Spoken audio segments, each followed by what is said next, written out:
Tiga penjaga lainnya tidak kalah ganasnya dibandingkan penjaga kapak. Salah satu di antara mereka bertubuh perempuan dan sedikit lebih pendek daripada yang lain, tetapi dia memiliki 10 belati yang tersampir di pinggangnya. Belati berukuran besar itu tampak seperti dimaksudkan untuk dilempar dan bukan untuk pertempuran jarak dekat. Dua penjaga lainnya datang dari sisi kiri dan kanan. Salah satu dari mereka membawa perisai besar sementara yang lain membawa tombak. Buk-buk. Felix berhenti memandangi yang lain dan fokus pada penjaga kapak yang menghancurkan kedua kapaknya secara biadab. Lalu, dia menyerang Felix dengan ganas. Penjaga perisai dan penjaga tombak mendukungnya dari samping dan tampak seperti mereka sedang menggunakan formasi. Sementara itu, penjaga belati wanita menjaga jarak dan mencabut belatinya. Felix melirik Malisa sekilas dan menyadari bahwa teorinya tentang puncak yang terbuka secara otomatis adalah salah. Ini berarti Malisa akan membutuhkan waktu lama untuk membukanya, yang akan membuat tim terpapar pada situasi berbahaya. Oleh karena itu, ia memutuskan untuk berusaha sekuat tenaga dan meminimalkan jumlah penjaga alih-alih hanya membuang-buang waktu agar ia bisa mendukung timnya. Suara mendesing. Saat penjaga kapak muncul di hadapan Felix, dia mengayunkan kedua kapaknya dari sudut, membuatnya hampir mustahil untuk menghindarinya karena ukurannya yang besar dan tekanan yang terus-menerus mereka pancarkan di jalurnya. Namun, Felix bahkan tidak bergeming. Dia hanya mengayunkan lengannya ke arah penjaga tombak yang mendekat dan menggunakan petir seperti tali untuk menyambung dengan senjatanya. Sebelum sang penjaga menyadari apa yang terjadi, Felix segera menarik dirinya ke arah tombak itu, berhasil menghindari kapak-kapak itu sambil mempersiapkan serangan baliknya. Astaga, lengannya yang lain berubah menjadi obor yang menyala saat dia mengarahkan paku perak yang baru ditembakkan langsung ke kepala penjaga tombak. Tanpa membuang waktu sedetik pun, Felix melepaskannya, menyebabkan kepala penjaga itu tersentak ke belakang. Tapi hanya itu, sang penjaga hanya melambat sedikit saat mendapatkan bercak hitam baru di dahinya. Kulit mereka sangat keras untuk diretas dan Felix menyadari di udara bahwa serangan unsur kecilnya tidak akan mampu mengalahkannya dalam pertarungan ini. Alih-alih membuang-buang waktu dan tenaganya pada mereka, Felix menjentikkan kedua jarinya di udara dan mengubah dirinya menjadi raksasa setinggi 7 meter, meningkatkan kekuatan fisiknya ke tingkat yang mengerikan. Raksasa melawan raksasa, begitulah seharusnya segala sesuatu terjadi. Ledakan. Felix menghantamkan tinjunya yang keras tepat pada titik di mana serangannya gagal sebelumnya. Kali ini, sang penjaga tidak tersentak sedikit pun, tetapi akhirnya seluruh kepalanya terhantam ribuan batu abu-abu dengan berbagai bentuk dan ukuran. Kekuatan Felix sudah cukup bagus untuk memberikan pertarungan yang layak melawan para penjaga boneka itu, tetapi dengan manipulasi ukuran yang ditambahkan ke dalam campuran. Hasil akhirnya adalah sisa-sisa penjaga yang tanpa kepala, melangkah pelan-pelan tanpa menjaga keseimbangan tubuhnya. Gedebuk. Pada akhirnya, benda itu jatuh ke samping, menimbulkan getaran kuat ke tanah, menyebabkan Erik dan yang lainnya mencuri pandang ke sumbernya. Ketika melihat penjaga tanpa kepala dan Felix raksasa berdiri di dadanya dengan gagah, mereka tak dapat menahan rasa kagum dan sedikit takut.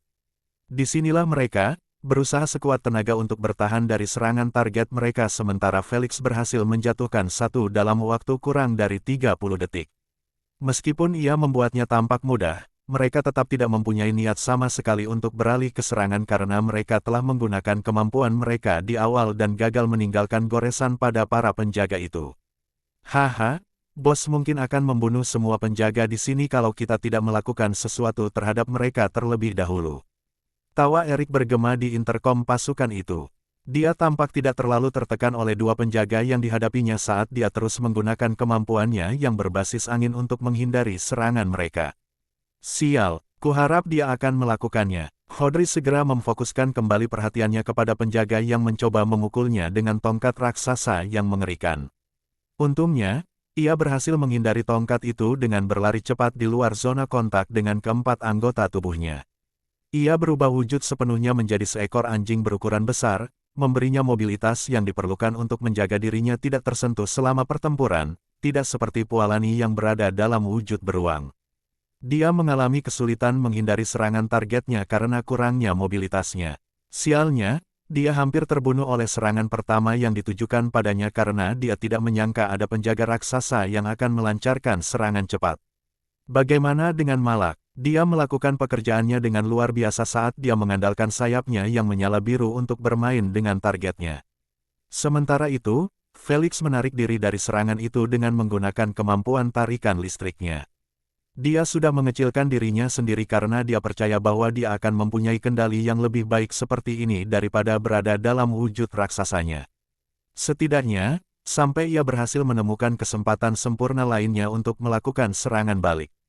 Kabar terbaru Malisa, tanyanya sambil terus melompat dari satu penjaga ke penjaga lain yang mirip monyet. Aku masih mencoba, jawab Malisa dengan nada cemas sambil menyentuh permukaan batu-batu itu, yakin bahwa kuncinya mungkin ada di sana. Apa kau melihat sesuatu di batu-batu itu? Tanya Felix sambil menghindari belati abu-abu sepanjang 3 meter yang dilemparkan ke arahnya di udara. Tidak, jawab Malisa, batu-batu di puncak itu sehalus batu-batu di sebelahnya. Saya yakin ilusi telah dibuat untuk menyembunyikan kunci seperti yang kita lihat sebelumnya. Dia memberitahu sambil terus menekan batu-batu itu. Aku pun percaya begitu. Felix menguatkan sambil mengintip batu-batu di samping Malisa. Asna, katakan padaku apa yang kau... Suara mendesing. Sebelum Felix dapat menyelesaikan permintaannya, dia menelannya dan dengan cepat melemparkan lengannya ke penjaga kapak, membantu dirinya sendiri agar terdorong menjauh dari belati raksasa terbang lainnya. Namun kali ini tampaknya sang penjaga kapak tengah mengantisipasi manuvernya saat ia mengayunkan kapaknya dari atas ke tubuh mungil Felix. Tekanan yang dihasilkan hantaman itu cukup untuk memecah udara. Felix tahu bahwa nasibnya akan buruk jika serangan ini menimpanya. Oleh karena itu, dia langsung menonaktifkan busur petirnya yang terhubung dengan penjaga dan menciptakan 2 lagi. Tetapi kali ini dia benar-benar mengarahkan lengannya ke tanah, menyebabkan dia terseret ke bawah seolah-olah ada seseorang yang menarik pergelangan kakinya. Namun, hal ini hanya membantunya memperpanjang jarak antara dirinya dan kapak tersebut, bukan menghindarinya.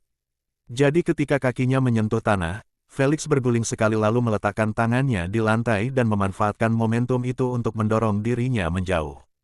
Ledakan, kapak itu menghancurkan tanah di belakangnya, menyebabkan getaran dan awan debu beterbangan. Sekarang, alih-alih bersukacita atas keberhasilannya menghindar, Felix segera berbalik dan menggunakan tarikan listriknya untuk menghubungkan dirinya dengan kepala kapak itu. Karena awan debu, sang penjaga tidak menyadari bahwa Felix sedang dikaitkan dengan kapaknya ketika ia mencoba mengangkatnya. Karena kapak itu ditarik ke arah bahu sang penjaga, Felix terus bergelantungan pada busur petirnya seperti sedang memegang tali.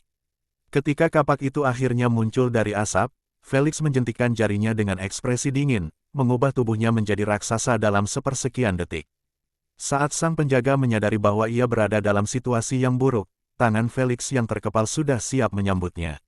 Sedetik kemudian, boom, nasibnya tidak berbeda dengan penjaga sebelumnya karena kepalanya telah hancur berkeping-keping, terlontar kemana-mana seperti peluru.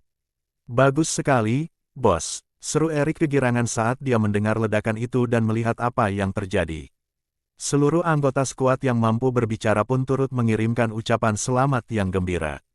Felix tidak repot-repot membalas satupun dari mereka karena saat dia mendarat di tanah, dia langsung berlari ke arah penjaga yang membawa perisai yang agak tidak berguna dalam pertarungan ini karena kurangnya upaya Felix untuk menyerangnya. Felix mengabaikan penjaga wanita dengan belati untuk saat ini karena dia berada jauh. Malisa, bantulah Pualani. Felix memerintahkan dengan tenang, aku akan mengurus puncak piramida setelah aku menyingkirkan mereka berdua. Saat dia menyadari bahwa ilusi mungkin disertakan, dia memutuskan untuk membiarkan Asna melihatnya. Namun, dia tidak ingin melakukannya jika itu berarti membiarkan para pengawalnya berkeliaran bebas di aula. Timnya sudah mulai kesulitan dan dia tahu bahwa 1 atau 2 dari mereka akan terbunuh jika wali-walinya memutuskan untuk menyerah padanya. Di atasnya, Melissa tidak mempertanyakan perintahnya saat dia dengan cepat mengepakkan sayapnya ke arah Pualani, yang telah kehilangan kendali atas pertarungannya dan saat ini nyaris selamat dari serangan itu. Jika dia tidak segera menerima dukungan, dia akan menjadi korban pertama dalam ekspedisi ini. Saat Felix melihat Melissa telah mencapai Pualani, dia berhenti mengganggu pasukannya dan fokus pada penjaga perisai. Bagaimana aku harus memainkannya? Felix menyipitkan matanya ke arah perisai abu-abu raksasa yang menutupi tubuh bagian atas sang penjaga, membuatnya sangat sulit untuk membidik kepalanya. Bagian terburuknya, penjaga wanita itu bersembunyi tepat puluhan meter di belakangnya. Dia sedang memegang dua belati dalam posisi melempar, membuat Felix mengerti bahwa saat dia membuka celah, kedua belati itu akan dikirim sebagai hadiah penyambutan. Sial, andai saja aku bisa terbang di aula. Felix mendecak lidahnya kesal sambil memperhatikan Malisa dan Malak yang saat itu tengah menggunakan supremasi udara mereka untuk mengawasi para pengawal mereka. Felix mengerti bahwa akan jauh lebih mudah bagi semua orang jika mereka cukup meminum ramuan terbang dan terbang ke langit-langit, meninggalkan para penjaga itu bermain satu sama lain di tanah. Celakanya, ia tahu bahwa saat keempat individu itu berada di udara, para penjaga itu akan mulai memancarkan sinar laser merah dari mata mereka ke arah mereka. Dia tidak bisa melupakan bagaimana para bajak laut itu akhirnya berubah menjadi abu oleh sinar-sinar itu setelah mencoba terbang sekaligus ke puncak. Felix sudah memperingatkan kelompok itu dan menjelaskan dengan jelas bahwa hanya Malisa dan Malak yang berhak menggunakan sayap mereka. Lebih baik kau bergegas dan hadapi mereka. Asna menasihati dengan nada santai, kau tahu bahwa siklus siang hari berakhir cukup cepat di planet ini. Aku tahu, ekspresi Felix berubah agak muram saat dia melihat ke atasnya. Segala yang dilakukannya saat ini adalah agar matahari menyinari monolit tersebut dan memeriksa apakah teorinya benar atau tidak. Namun, jika matahari melewati puncak piramida sebelum ia membukanya, ia hanya bisa menyerah pada harta karun apapun yang tersembunyi di sana. Saatnya bertarung habis-habisan. Felix menyipitkan matanya ke arah kaki pelindung perisai yang terekspos, lalu berlari cepat ke arah mereka. Penjaga perisai cukup pintar untuk fokus melindungi kepalanya setelah melihat nasib teman-temannya. Oleh karena itu, dia tidak menurunkan perisainya untuk melindungi kakinya. Akan tetapi, saat Felix mencapai kaki kanannya, penjaga perisai mengangkat kaki kirinya dan mencoba menginjaknya. Ledakan, awan debu mengepul karena kontak keras dengan lantai, membantu Felix bersembunyi di dalamnya setelah ia menghindari cap itu. Karena sang penjaga perisai tidak merasa seperti ia telah menyentuh seseorang dengan kakinya, ia pun segera mengangkat kakinya dan menendang awan debu tersebut, berharap dapat mendaratkan serangan langsung pada Felix. "Siapa yang kau tendang?" tanya Felix dengan nada mengejek sambil berpegangan pada lutut raksasa penjaga itu. Sebelum penjaga itu bisa bereaksi, Felix memperbesar kedua lengan dan tangannya yang terbuka lalu berseru dengan tenang, "Brittle Inducement X10." Suara mendesing. Sejumlah besar kabut abu-abu pekat telah dilepaskan dari pori-pori lengan Felix yang terbuka dan membungkus lutut penjaga itu dengan ganas. Dalam waktu kurang dari sedetik, lututku tertutupi seluruhnya oleh kabut abu-abu. Sang penjaga tidak tahu apa yang terjadi, namun dia tidak diprogram untuk mudah goyah. Oleh karena itu, dia dengan cepat menggunakan tangannya yang bebas untuk meninju Felix, yang masih berpegangan pada lutut penjaga itu. Kurasa dia tidak sepintar para penjaga Lady Sphinx. Felix menyeringai lebar sambil melepaskan diri dari lutut itu di detik-detik terakhir sebelum tinju itu mendarat di lututnya.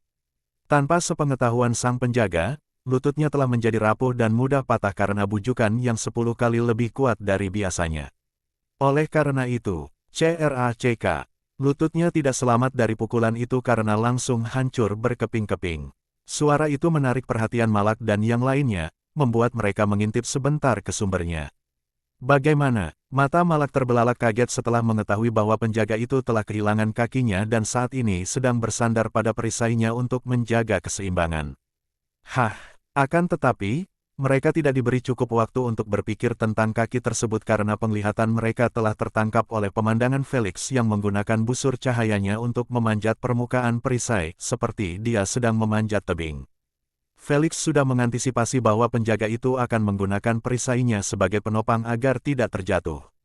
Dengan melakukan itu, dia akhirnya memperlihatkan kepalanya di tempat terbuka sesuai rencananya.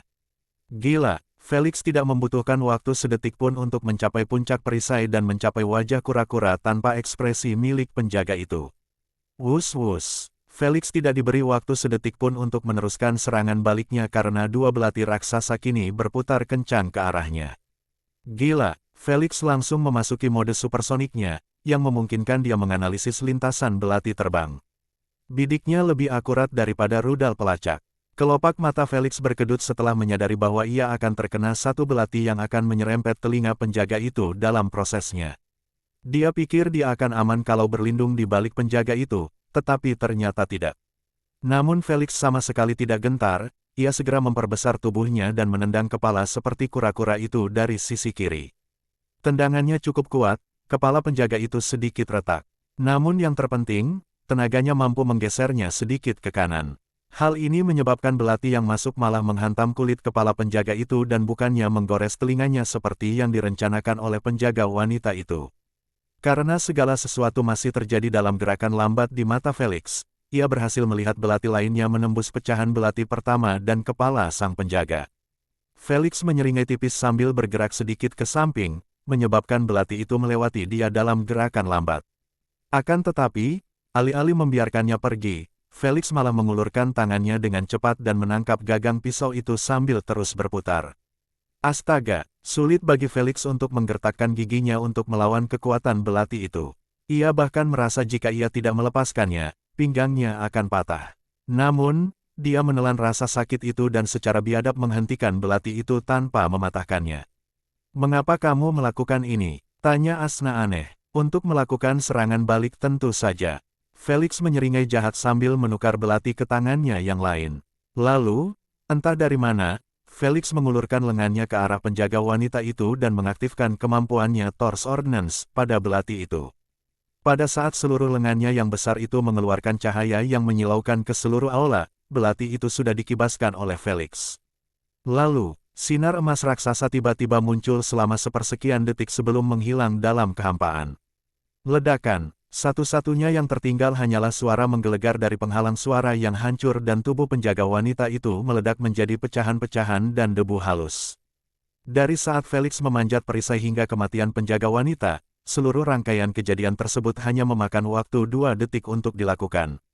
Segala sesuatu terjadi begitu cepat, Malak dan yang lainnya masih berpikir apakah Felix akan baik-baik saja berada begitu dekat dengan sang penjaga sebelum situasi menjadi seperti ini. "Apa yang kalian lihat, dasar bodoh?" Felix berteriak dengan nada kesal setelah melihat rekan-rekannya tidak fokus pada pertempuran mereka sendiri dalam situasi berbahaya seperti itu. Ledakan. Setelah mendengar suaranya, semua orang tersadar dari keterkejutannya dan nyaris menghindari serangan dari target mereka. Sedetik kemudian, mereka pasti sudah terpanggang. "Jangan kurang perhatian lagi." Malak yang malu pun menegur mereka dengan pipi yang sedikit memerah karena ia juga mengalami hal yang sama. Eric dan yang lainnya tidak punya waktu untuk menanggapi karena para penjaga tidak memberi mereka sedikit pun kesempatan untuk beristirahat. Sepertinya mereka menjadi sangat ganas setelah tewasnya 4 rekan mereka. Felix mengernyitkan kelopak matanya saat melihat pasukannya didorong mundur berkali-kali. Waktu hampir habis. Tanpa basa-basi lagi, Felix memancarkan ramuan sayap malaikat di telapak tangannya dan meminumnya setelah membuka helmnya. Kemudian, dia memerintahkan nanobot untuk memberikan jalan agar sayapnya bisa terwujud. Untuk ramuan berkualitas tinggi seperti itu, sayap putih susu yang cantik hanya membutuhkan waktu sedetik untuk terbentuk di tulang belikat Felix. "Aku akan terbang sekarang, Malak, lepaskan sayapmu sebentar." "Dipahami." Wus-wus. Begitu menerima konfirmasi dari Malak, Felix melesat ke udara. Tak lama kemudian, ia mencapai puncak emas piramida itu. "Asna, apa yang kamu lihat?" Felix menyipitkan matanya ke arah bebatuan emas sambil menunggu jawaban Asna. "Ada tulisan hieroglif di batu dekat puncak piramida." Asna berkata santai, tulisannya "Jendela Surga." "Jendela Surga." Felix mengernyitkan alisnya saat ia semakin dekat ke ujung jendela. Dia mengulurkan tangannya dan mulai menyentuh area tersebut hingga akhirnya jarinya menyentuh tulisan hieroglif. Lalu, tanpa berbuat atau berkata apa-apa, puncak piramida itu mulai berguncang, memaksa Felix untuk menjauh darinya. Itu benar-benar terjadi. Mata Felix sedikit berbinar saat melihat puncak piramida terbuka seperti teko. Gedebuk. Beberapa detik kemudian, puncaknya terbuka lebar, memperlihatkan langit biru yang indah dan kedua matahari yang bersinar di mana-mana. Mereka benar-benar membukanya. Jones berseru kaget sambil melongo ke arah dalam aula dari celah pintu. Oh tidak, mereka kalah dalam pertarungan. Nichi yang berada di sampingnya, tidak dapat menahan rasa khawatirnya setelah melihat kondisi menyedihkan dari pasukannya. "Bos, haruskah kami masuk dan membantu?" tanya Jones di sela-sela. "Tidak, tetaplah tegakkan tembok pasir." Felix memperingatkan sambil bergerak ke samping, membiarkan cahaya keemasan yang berkilauan memasuki aula seperti sinar berbentuk segitiga. Cahaya tidak menyebar ke seluruh ruangan tetapi malah dipadatkan dalam bentuk itu meskipun seharusnya hal itu tidak mungkin. Ketika Felix melihat balok berbentuk segitiga itu berada beberapa meter dari monolit yang menyerupai cermin itu, senyumnya tak kuasa untuk tidak sampai ke telinganya. Dengan ini, teoriku 90% benar. Felix tahu bahwa yang perlu ia lakukan sekarang adalah menunggu hingga cahaya mencapai monolit seperti cermin dan memantulkannya ke telapak tangan sang penjaga raja. Harta karun yang tersembunyi akhirnya akan terungkap. Hahaha. Maaf ya teman-teman, aku tidak bisa melanjutkan, batuk lagi. Tiba-tiba, suara Pualani yang kelelahan dan kesakitan bergema di interkom regu, menyebabkan semua orang menjadi tegang saat mereka melirik ke arahnya. Ketika mereka melihat Pualani berdarah deras akibat luka parah di punggungnya, mereka menyadari bahwa ia sungguh-sungguh berdiri hanya dengan kemauan dan tekad belaka. "Serang aku, bajingan!" teriak Malisa keras sambil menyerang kepala penjaga itu dengan kuku-kukunya yang tajam yang terjulur beberapa sentimeter. Celakanya, bahkan saat dia mencapai wajah sang penjaga dan mulai memukulnya, dia hampir tidak bereaksi terhadapnya. Mengapa dia mau melakukan itu ketika kukunya hampir tidak meninggalkan bekas goresan pada kulitnya yang keras? Sayangnya, hanya Felix yang mampu merusak kulit keras para penjaga itu. Meskipun dia membuatnya tampak terlalu mudah, itu hanya karena kekuatannya yang setara dengan Origin Realm Bloodliners. Malisa biarkan saja. Pualani batuk darah dengan kelopak mata terkulai dan lutut gemetar, membuatnya tampak seperti akan terjatuh setiap saat. Malak dan yang lainnya mengeraskan ekspresi mereka setelah mendengar hal itu tetapi mereka tidak berani untuk mengintip sedikit pun situasinya karena mereka juga nyaris selamat dari serangan ganas para penjaga. Mereka ingin bergerak dan membantunya tetapi tangan mereka terikat. Suara mendesing. Tiba-tiba sang penjaga mengangkat pedangnya tinggi-tinggi, membuat Malisa putus asa melihatnya karena dia sama sekali tidak tahu bagaimana cara menyelamatkannya. Dia sudah berpikir untuk menyeretnya pergi tetapi dia tahu itu tidak mungkin tercapai karena transformasi Paulina. Dia menyerupai seekor beruang raksasa yang gemuk, beratnya jauh melampaui keterbatasannya. Pada titik ini, dia hanya bisa menatap lebar ke arah pedang raksasa yang membelah udara ke arah Pualani, yang sudah berlutut dengan kepala tertunduk. Sepertinya aku perlu membantu mereka tumbuh lebih kuat lebih cepat kalau aku tidak ingin mereka menjadi beban di reruntuhan yang akan datang. Felix menggelengkan kepalanya sedikit sambil menjentikkan jarinya, memperlambat aliran waktu baginya. Lalu, dia terbang cepat menuju Pualani. Ketika sampai di sana, dia mencengkeram lehernya dan menyeretnya ke tanah, menjauhi zona serang. Ledakan, saat aliran waktu dipulihkan, pedang itu menghancurkan tanah hingga puing-puingnya terangkat beberapa meter di udara. Tepat saat Malak dan yang lainnya merasa jantung mereka hampir copot saat memikirkan kehilangan rekan satu tim, Felix berteriak melalui interkom, "Jangan kehilangan fokus." Dia aman, bersyukur. Setelah mendengar suara Felix, tak seorang pun meragukan keabsahannya atau berpikir dua kali. Mereka terus menggunakan kemampuan mereka untuk membuat para penjaga sibuk. Sementara itu, Felix sudah terjatuh ke tanah, tidak berani terus terbang. Erik bisa saja terpaksa menggunakan kemampuan udaranya untuk tetap berada di udara kalau dia dalam situasi sulit. Felix mendesah, "Kalau itu terjadi saat aku masih terbang, kita semua akan jatuh. Sayap apapun yang tidak dapat diperluas dengan kemampuanku, mereka hanya akan menjadi penghalang." Felix memancarkan 3 bagian peremajaan tingkat lanjut dan menempatkannya di atas dada Pualani. "Cepat minum itu dan bergabunglah dengan kami. Sekarang bukan saatnya untuk beristirahat." Felix mengirim pesan kepada Pualani sambil menyipitkan matanya ke 6 penjaga raksasa yang tersisa. Masing-masing tampak lebih mengancam daripada lainnya. "Terima kasih, Tuan Felix." Pualani mengulurkan ramuan itu dengan tangan gemetar. Begitu ia menangkap satu, ia langsung meminumnya sekaligus, tidak peduli kalau air itu tercampur dengan darah di mulutnya. Tanpa menutup helmnya untuk bernapas, dia mengambil 2 gelas lainnya dan meminumnya satu demi satu. Baru kemudian dia menutup helmnya dan mulai mengambil napas dalam-dalam. Ketika melihat ramuan itu mulai bekerja, Felix mulai berjalan perlahan sambil menyipitkan matanya ke arah penjaga yang membawa pedang berat di bahunya. "Jika kita ingin keluar dari puncak, aku harus menghancurkan semua penjaga itu sekarang juga." Felix melirik sekilas ke arah monolit itu dan menyadari bahwa sinar cahaya berbentuk segitiga itu perlahan merangkak ke arahnya. Butuh waktu 1 atau 2 menit sebelum seluruh monolit menyala. Felix meretakkan buku-buku jarinya dan meminta, "Asna, teruslah memompa energi. Aku akan mengerahkan seluruh tenagaku."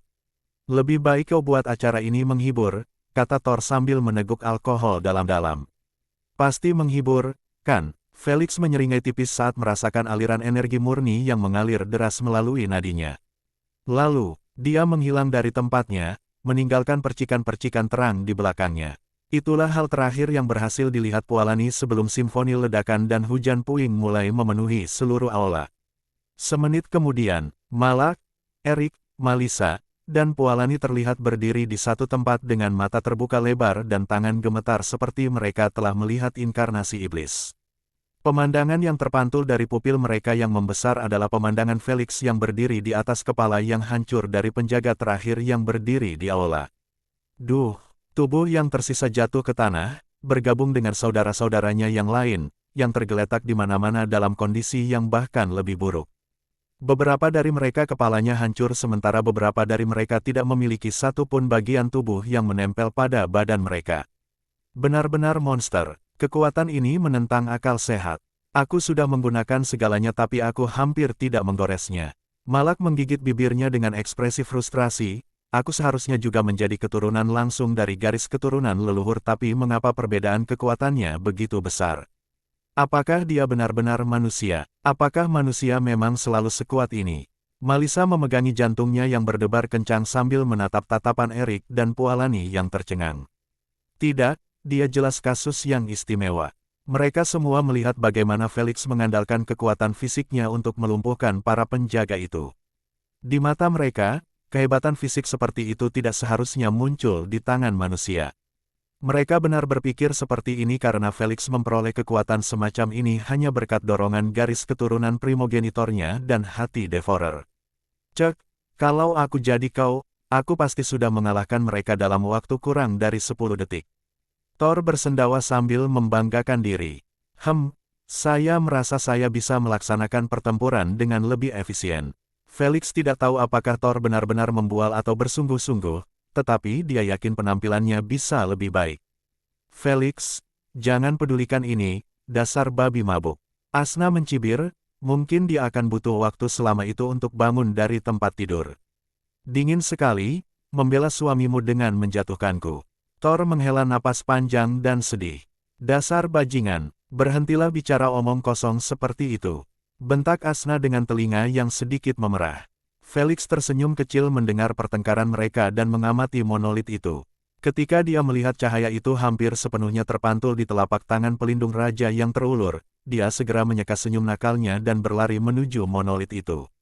Ikuti dia, Malak memerintah melalui interkom sambil mengembangkan sayap birunya yang indah dan terbang tepat di belakang Felix.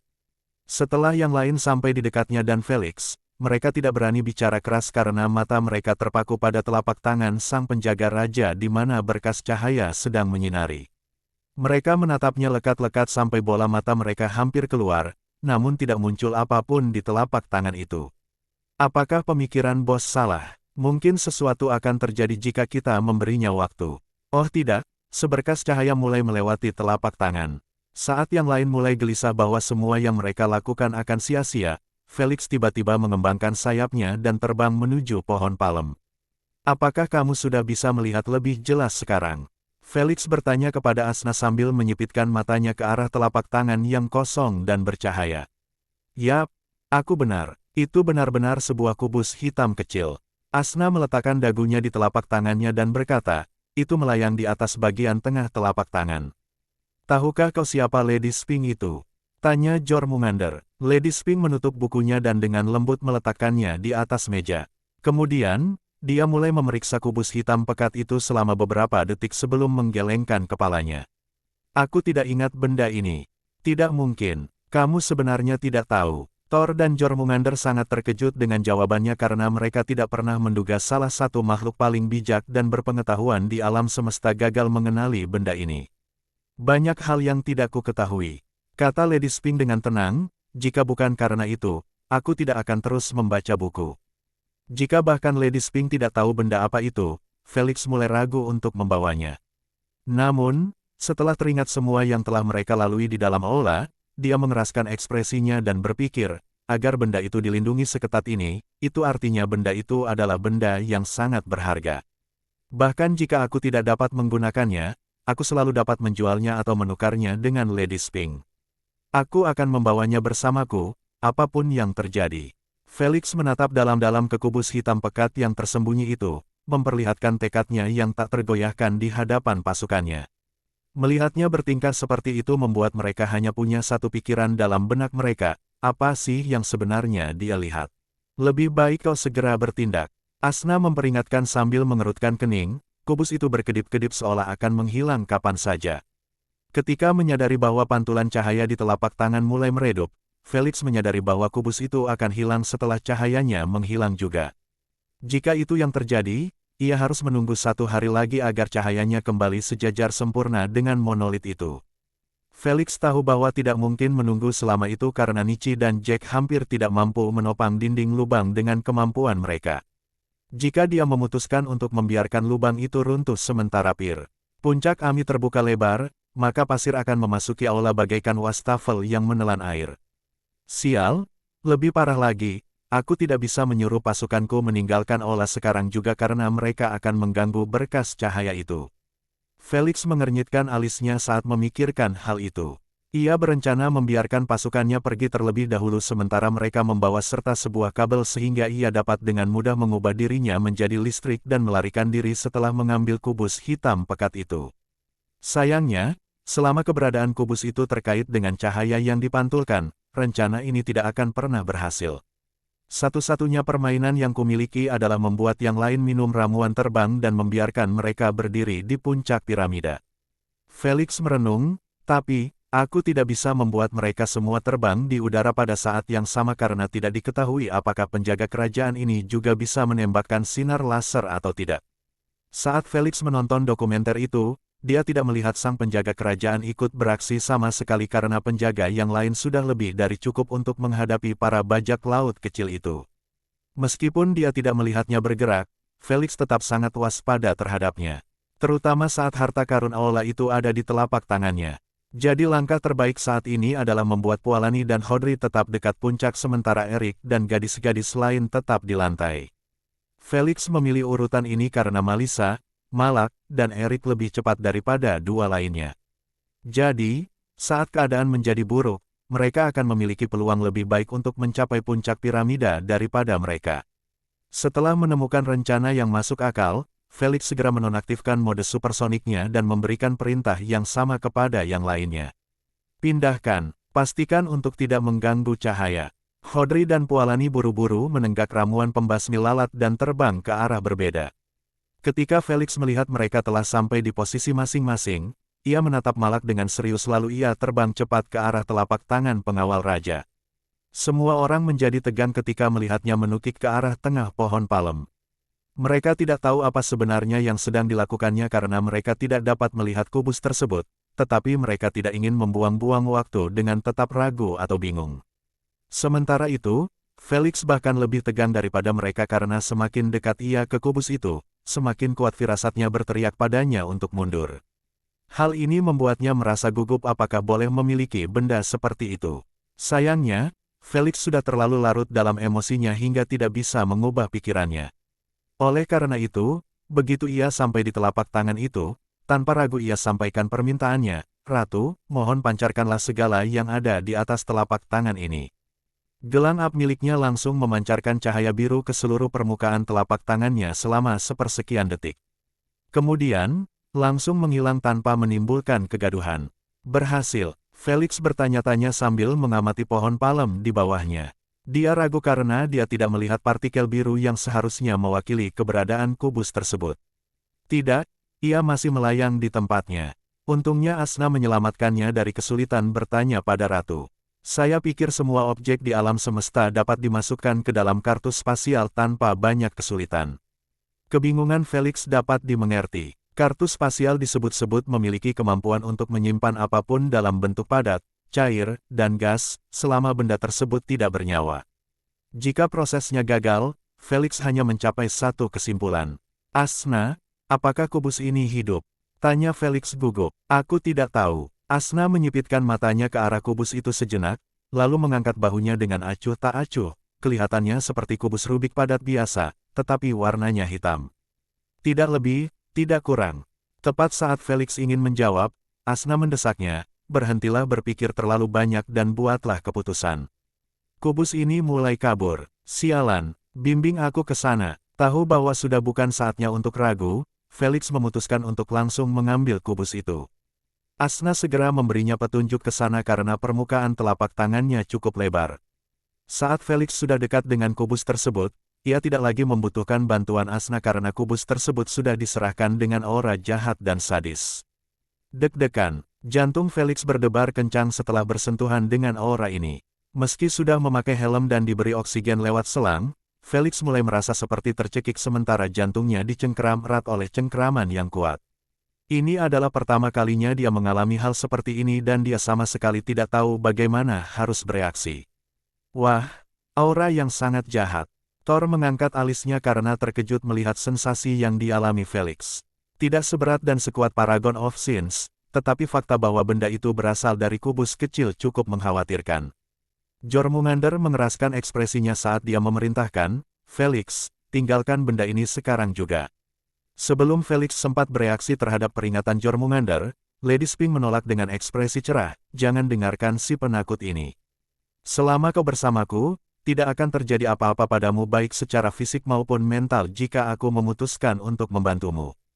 Jadi, kuburlah emosi itu dalam-dalam dan bawalah itu bersamamu. Sphinx, rasa ingin tahumu bisa membuatnya terbunuh. Jormungandr melotot ke arah Lady Sphinx dan berkata, kau tahu bahwa segala hal yang berhubungan dengan Paragon of Sins bukanlah hal yang bisa dijadikan bahan tertawaan. Bagaimana kubus ini bisa berhubungan dengan makhluk itu, yang tak pernah mau meninggalkan wilayah hampa miliknya? Balas Lady Sphinx, ketakutanmu akan menyebabkan Felix kecil kehilangan kesempatan potensial untuk tumbuh kuat dengan cepat. Saat Felix menyadari bahwa kubus ini dapat membantunya tumbuh lebih kuat, dia menggertakkan giginya dan melawan nalurinya untuk melarikan diri. Kemudian, dia terbang menembus aura jahat itu sambil meminta ratu untuk mengubah nanobot di kostumnya menjadi lengan. Betapapun putus asanya Felix, dia tidak pernah bertindak gegabah. Menyentuh kubus tak dikenal ini dengan tangannya adalah tindakan yang sangat bodoh. Dia menangkapnya. Saat Asna dan yang lainnya melihat kubus itu dipegang erat oleh nanobot, mereka langsung berhenti berbicara dan menatap Felix lekat-lekat, masing-masing dengan ekspresi berbeda. Sementara Asna dan Jormungandr menunjukkan tanda-tanda khawatir, Lady Sphinx dan Thor tampaknya hanya ingin tahu tentang hasil kontak langsung tersebut. Rasanya cukup padat, sangat tidak mungkin ia hidup. Sementara itu, kecemasan Felix hampir menghancurkan hatinya, karena ia takut kubus itu akan berbuat jahat padanya. Untungnya, tidak ada hal luar biasa yang terjadi. Gemuruh, gemuruh. Saat Felix ingin bernapas lega, ia terkejut melihat telapak tangan raksasa di bawahnya mulai retak.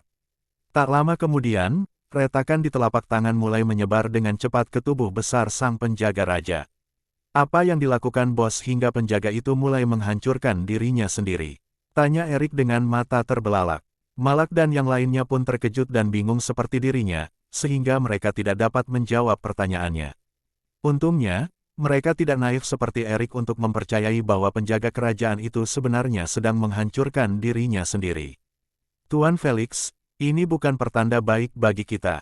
Kita harus segera pergi. Malak meminta izin sambil berusaha sekuat tenaga untuk tetap tenang di bawah hujan reruntuhan. Setuju sekali. Felix memerintahkan sambil terbang menjauh dari telapak tangan penjaga itu. Khodri, Pualani, pergi sekarang. Dengan senang hati, akhirnya kita bisa meninggalkan tempat neraka ini. Keduanya langsung terbang menuju puncak piramida dengan ekspresi lega, seolah-olah mereka baru saja diberi pengampunan kerajaan. Karena mereka sudah cukup dekat dengannya, tak seorang pun ragu sedetik pun bahwa mereka tidak akan berhasil keluar dengan selamat. Celakanya, saat Felix mengedipkan matanya, dua sinar putih susu yang menyilaukan muncul di pupilnya yang membesar. Sinarnya glamor dan mempesona, tetapi baik Felix maupun anggota pasukan lainnya tidak punya kemewahan untuk menghargai mereka karena saat mereka muncul, baik Khodri maupun Pualani telah menghilang secara harfiah. Tidak ada satupun partikel terlihat yang tertinggal untuk mewakili keberadaan mereka. Tepat saat mereka muncul tanpa suara, sinar putih yang indah itu pun menghilang tanpa suara pula. Satu-satunya yang mereka tinggalkan hanyalah dua bekas terbakar raksasa pada batu-batu emas dan aula yang sunyi dan datar. Felix, Malak, Malisa, dan Erik, hanya bisa gemetar di tempat sambil perlahan-lahan memalingkan kepala mereka yang menegang dari puncak piramida ke sumber sinar itu. Ketika mereka akhirnya bertemu dengan sumbernya, bulu kuduk mereka berdiri merinding saat melihat mata sang pelindung raja menyala-nyala dengan api putih sementara mulutnya menyunggingkan senyum paling menyeramkan yang pernah mereka lihat seumur hidup mereka. Suara apa itu tadi? Apa kalian baik-baik saja? Tiba-tiba, suara Jones yang khawatir bergema keras di intercom, berhasil menyentak Felix dan yang lainnya dari linglung mereka. Tidak apa-apa, tetaplah fokus pada kestabilan dinding. Felix menjawab dengan tenang setelah menarik napas dalam-dalam. Dia dapat melihat dari celah itu bahwa Nichi dan Jones gemetar dalam posisi mereka sambil terus-menerus melepaskan es dan tanaman merambat dari tangan mereka ke dinding. Dalam situasi seperti itu, Felix tahu bahwa menyembunyikan apa yang terjadi dari mereka adalah keputusan terbaik. Saya tidak bisa mengambil risiko mengganggu fokus mereka di saat kritis seperti ini. Felix tahu bahwa saat tembok itu runtuh, mereka akan terkunci dengan monster raksasa yang dapat membuat lapisan darah tahap keempat puncak menghilang tanpa jejak. Tuan Felix, apa yang harus kita lakukan sekarang? Tanya Malisa sambil menatap takut ke arah pengawal kerajaan, yang perlahan berdiri. Setelah melihat nasib Hodri dan Pualani, dia tidak berani mempertimbangkan untuk terbang ke puncak piramida. Bagaimana dengan rasa sedih atas kematian mereka? Tidak ada seorang pun yang punya kemewahan seperti itu. Felix tidak menjawab tetapi mengaktifkan mode supersoniknya untuk memperlambat aliran waktu selama beberapa detik untuk perenungan.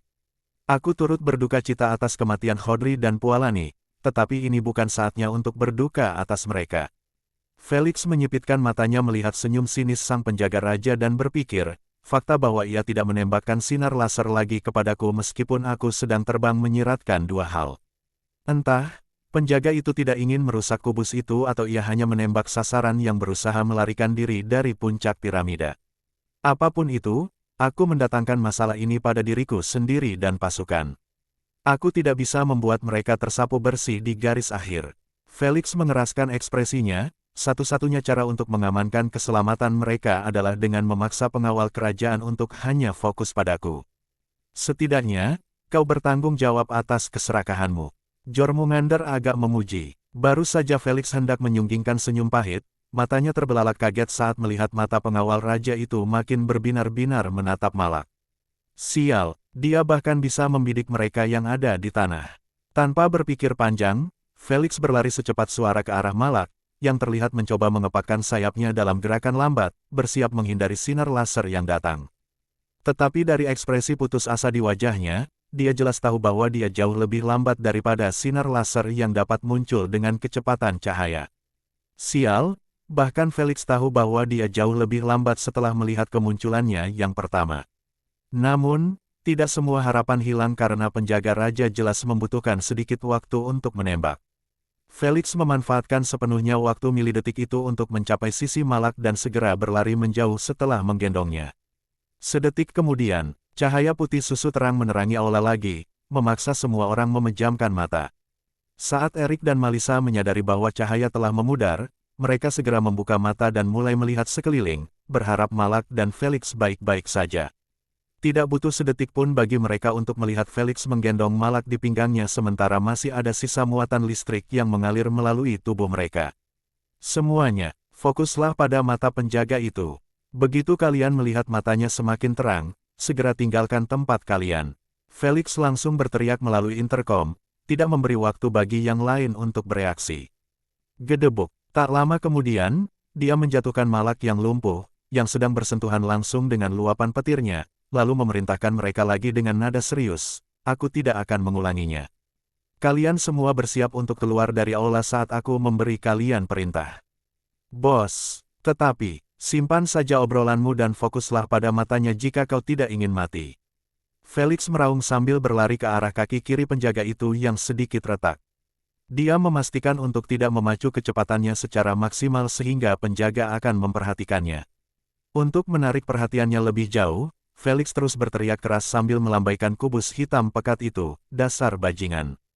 Kalau kau ingin mengambil kembali harta karunmu, datanglah dan ambillah. Sang penjaga kerajaan yang berencana untuk menyingkirkan sampah terlebih dahulu, tak dapat menahan diri untuk tidak melirik ke arah Felix setelah dia membuat keributan seperti itu. Jika itu bukan dari jaringanmu, aku akan memintamu untuk mengaktifkan pengorbananmu untuk membantu teman-temanmu. Tiba-tiba, suara berat dan kasar bergema menggelegar di seluruh aula, mengejutkan siapapun yang mendengarnya. Suaranya cukup keras, hingga mencapai Nichi dan Jones, membuat mereka menegang di tempat. Bahasa yang digunakannya terlalu asing bagi mereka untuk memahami apa yang dikatakannya. Sementara itu, Felix dan yang lainnya tidak dapat menahan diri untuk tidak meragukan telinga mereka setelah menyadari bahwa sang penjaga raja baru saja berbicara. Apa-apaan ini? Golem bisa mencapai tingkat kecerdasan setinggi itu. Erik berteriak keras karena terkejut. Sayangnya, Felix pun bingung dengan kejadian yang tiba-tiba itu. Oh, sepertinya golem ini memiliki roh yang tinggal di dalamnya. Lady Sphinx berkomentar dengan nada penuh pujian, sepertinya keahlian pemiliknya dalam menciptakan golem tidak terlalu buruk. Jika Lady Sphinx memuji Tuan Reruntuhan itu artinya dia benar-benar seorang individu yang luar biasa. Sayang sekali, sepertinya roh yang ia masukkan ke dalam penjaga itu tidak cukup sabar untuk terlibat dalam percakapan karena saat Felix menghentikan langkahnya, ia bertemu dengan dua mata yang bersinar. Gila, tanpa berpikir dua kali, Felix memasuki mode supersoniknya dan berlari menjauh dari serangan sinar seketika itu juga. Setelah berhasil menghindarinya dengan mudah, Felix tidak menunjukkan tanda-tanda kegembiraan. Itu karena petir yang disimpannya hampir habis. Tanpa itu, dia tidak akan bisa menggunakan mode supersonik lagi. Jika itu terjadi, Felix tahu bahwa dia akan hancur. Sial, aku tidak bisa membuang energiku untuk menggunakan medan listrik untuk menyerap petir. Itu sudah bisa diduga setelah berulang kali menggunakan kemampuan manipulasi ukuran untuk mengalahkan para penjaga itu. Saat ini, dia tahu Asna kehabisan energi darurat dan dia harus berjuang sendiri dengan sisa 70% energi di tubuhnya. Saya hanya bisa menggunakan metode itu untuk memulihkan sebagian energi. Hati-hati, tiba-tiba proses berpikir Felix terhenti karena peringatan Asna yang tiba-tiba. Tahu betul bahwa Asna tidak akan bercanda di saat-saat kritis itu, Felix langsung menyelubungi dirinya dengan muatan listrik dan muncul seperti dia berteleportasi 10 meter dari tempat sebelumnya. Titik itu saat ini mengeluarkan asap putih akibat panas yang disebabkan oleh sinar laser. Terima kasih. Felix menyeka dahinya yang berkeringat dan berpikir dengan ekspresi serius. Aku perlu menyusun rencana yang setidaknya akan melumpuhkannya selama beberapa detik jika aku ingin hidup. Felix tahu bahwa membunuh penjaga itu tidak mungkin dilakukan karena kondisinya yang buruk. Saya tidak punya waktu untuk memikirkan rencana yang sempurna, jadi saya hanya bisa menggunakan metode yang sama yang saya gunakan sebelumnya dan berimprovisasi saat bepergian.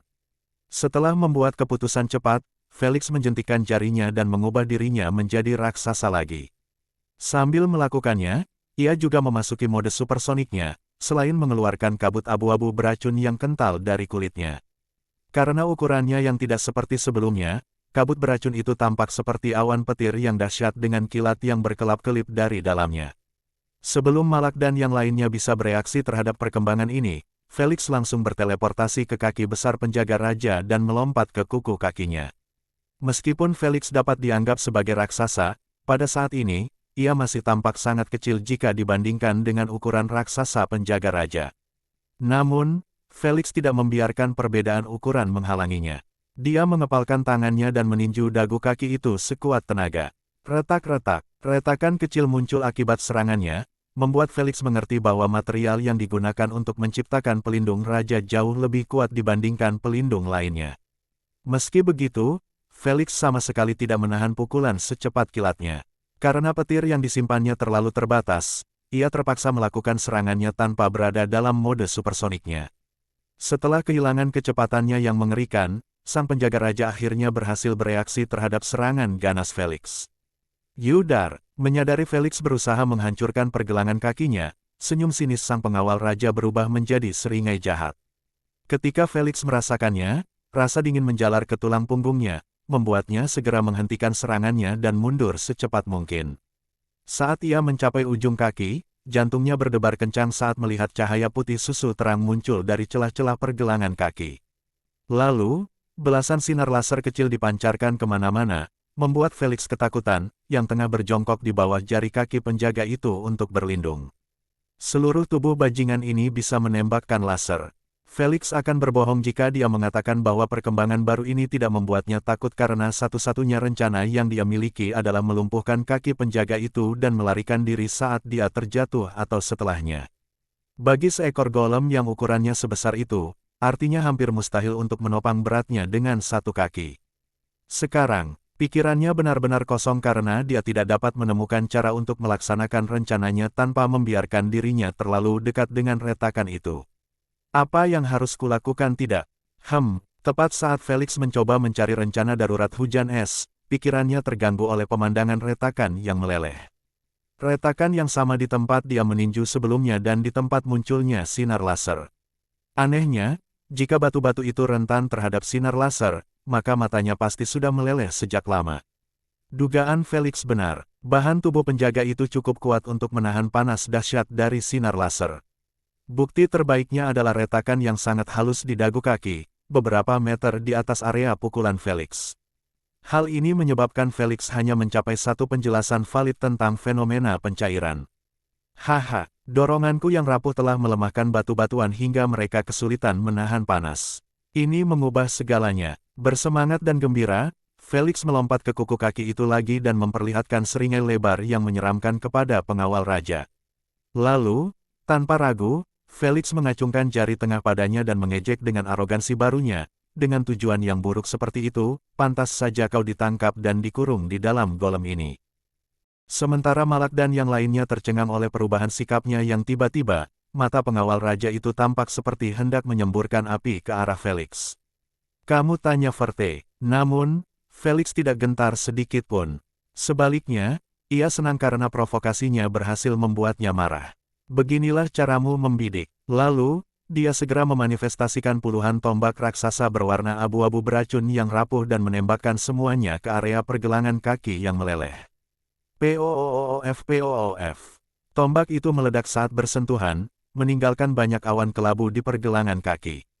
Lalu, mereka merembes melalui celah-celah jeruk yang meleleh dan mulai mengubah bebatuan menjadi kekacauan yang rapuh dari dalam. Namun, dalam waktu kurang dari sedetik, kabut abu-abu itu menguap seluruhnya dari pergelangan kaki. Alasannya, sang penjaga kerajaan telah menembakkan sinar laser lagi ke Felix. Untungnya, Felix sudah siap kali ini dan bersembunyi di bawah jari kaki saat dia melihat pergelangan kaki itu menyala. Bagian terbaiknya, dia menghindarinya tanpa mengandalkan kecepatan supersoniknya. Meski begitu, Felix tidak membuang waktu untuk merasa bangga. Sebaliknya, ia memanfaatkan kesempatan yang selalu diberikan oleh penjaga kerajaan setelah menembakkan sinar laser. Wus, gudang senjata tombak abu-abu muncul lagi sebelum dilemparkan ke area yang meleleh. Usaha yang sukses. Suara ejekan sang pengawal raja bergema keras saat dia mengayunkan telapak tangannya yang besar ke arah Felix, jelas berencana untuk menghancurkannya berkeping-keping daripada mengulangi serangan yang sama. Ya Tuhan, aula akan hancur jika benda itu mendarat. JARAKLAH beberapa jauh dari itu. Mari bos, Malisa, Erik, dan Malak semuanya menunjukkan ekspresi khawatir, takut, dan putus asa saat secara refleks terbang menjauh dari telapak tangan Tuhan. Felix yang merasakan tekanan besar karena berada tepat di bawahnya, tidak akan merasa terlalu terkejut untuk menyebutnya seperti itu. Tekanan dan kekuatan seperti itu mampu mengubah kaki siapapun menjadi seperti jeli. Mengetahui bahwa petir yang disimpannya terlalu berharga untuk disia-siakan, Felix menegangkan tubuhnya dan berlari sekuat tenaga menuju bagian aula yang tidak berbayang. Sial, aku tidak akan berhasil. Akan tetapi, setelah melihat bayangan tangan itu makin membesar, ia tahu bahwa ia akan terperangkap di bawahnya jika ia terus berjalan seperti ini. Namun, Felix masih ragu untuk menyia-nyiakan sisa petir yang tersimpan untuk menghindari satu serangan pun. Pikirkan. Untungnya, bahaya dari situasi tersebut telah memungkinkan Felix mengalami ledakan adrenalin lainnya, yang membuat detak jantung dan proses berpikirnya menjadi lebih cepat. Ledakan itu adalah semua yang dia butuhkan untuk membersihkan penglihatannya dan melihat rute pelariannya. Astaga, Felix menyipitkan matanya ke arah celah antara cincin dan jari tengah yang hanya berjarak beberapa puluh meter di atasnya. Lalu, tanpa ragu sedikit pun, dia mengecilkan tubuhnya ke ukuran normal dan melompat setinggi yang dia bisa. Apa-apaan, Malisa, yang memutuskan untuk mengintip ke belakangnya, hampir terkena serangan jantung saat melihat keaktifan Felix untuk menjembatani jarak antara dirinya dan pohon palem apokaliptik itu. Sayang, pandangannya terhadap Felix segera terhalang oleh jari-jari raksasa yang hendak menyentuh tanah. Ketika dia melihat ini, dia menyingkirkan semua kekhawatirannya terhadap Felix dan mempersiapkan diri menghadapi dampaknya. Sedetik kemudian, gelombang kejut yang dahsyat muncul setelah telapak tangan menyentuh lantai. Sebelum gelombang kejut menghantam Erik, Malisa, dan Malak, ledakan dahsyat mengguncang seluruh aula. Lalu, keduanya bertabrakan dengan 3 orang itu, yang mengakibatkan mereka terlempar keras ke arah tembok. Buk buk buk, saat mereka menghantamnya, pakaian mereka telah menyerap sebagian besar kerusakan, menyelamatkan mereka dari patah tulang. Sayang, helm tersebut tidak dapat bertahan dengan sempurna karena kacanya retak akibat suara yang mematikan itu. Sementara itu, Felix terlihat melayang puluhan meter di atas telapak tangan dengan helm retak dan puluhan tombak abu-abu mengarah ke pergelangan kaki. Ya, sebelum sang pengawal raja bisa bereaksi terhadap pelarian Felix, pergelangan kakinya telah dihujani dengan tombak beracun yang tiada habisnya. Puff puff. Karena sang pelindung raja tidak mengantisipasi kelangsungan hidup Felix dan serangan balik yang tiba-tiba, pergelangan kakinya akhirnya diselimuti awan kelabu raksasa selama beberapa detik. Dasar bajingan, baru setelah merasakan pergelangan kakinya makin melemah, sang pengawal kerajaan menyadari bahwa ia tidak dapat meneruskan hal ini. Jadi tentu saja, ia menembakkan sinar laser dari pergelangan kakinya untuk menguapkan kabut. Celakanya, saat ia melakukannya, pergelangan kakinya mulai hancur berkeping-keping. Setidaknya, bagian depannya, di mana Felix paling fokus. Meskipun hanya setengah mata kaki, senyum lebar muncul di wajah Felix setelah melihat pengawal kerajaan itu mulai sedikit goyah. Bagus, dia mulai kehilangan keseimbangan. Sebelum dia memutuskan untuk duduk di singgasana dan merusak rencanaku, aku harus menariknya menjauh dari sana. Felix cepat-cepat menghapus seringai itu dari wajahnya dan menjentikkan kedua jarinya, sehingga terciptalah 2 pedang abu-abu besar di tangannya. Di belakangnya terdapat gudang tombak abu-abu yang melayang, membuatnya menyerupai dewa kematian, siap untuk memberikan hukuman pada golem bodoh ini. Wus-wus. Sedetik kemudian, Felix menukik cepat ke arah pergelangan kaki itu sambil di saat yang sama memerintahkan tombak untuk membidiknya. Penjaga raja tidak berencana membiarkannya melakukan perjalanan dengan mudah karena dia telah mulai menembakkan sinar laser dari celah-celah di lengannya yang panjang dan juga matanya. Karena Felix sudah mengantisipasinya, dia cepat-cepat berlindung di bawah trisep lengan itu. Akan tetapi, sebelum dia bisa merasa rileks karena berhasil mengelak, dia terpaksa memasuki mode supersoniknya karena penjaga kerajaan itu benar-benar bersiap untuk menembakkan sinar laser dari seluruh lengannya. Hal ini membuat mustahil untuk tetap dekat dengannya. Untungnya, Felix sudah cukup dekat dengan pergelangan kaki itu, membuatnya memanfaatkan momentum dan pedang abu-abu besarnya untuk menimbulkan kabut beracun sebanyak mungkin di dalamnya. Namun, kali ini sang penjaga raja bereaksi seketika dengan menguapkan kabut sebelum kabut tersebut dapat menimbulkan kerusakan serius. Beruntungnya bagi Felix, setiap kali penjaga raja menggunakan sinar laser tersebut, bentuk pergelangan kakinya akan semakin memburuk.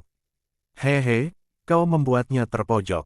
Asna tertawa mengejek, jika dia meninggalkan kabut, batu-batu yang membentuk pergelangan kakinya akan menjadi terlalu lemah untuk menahan berat badannya.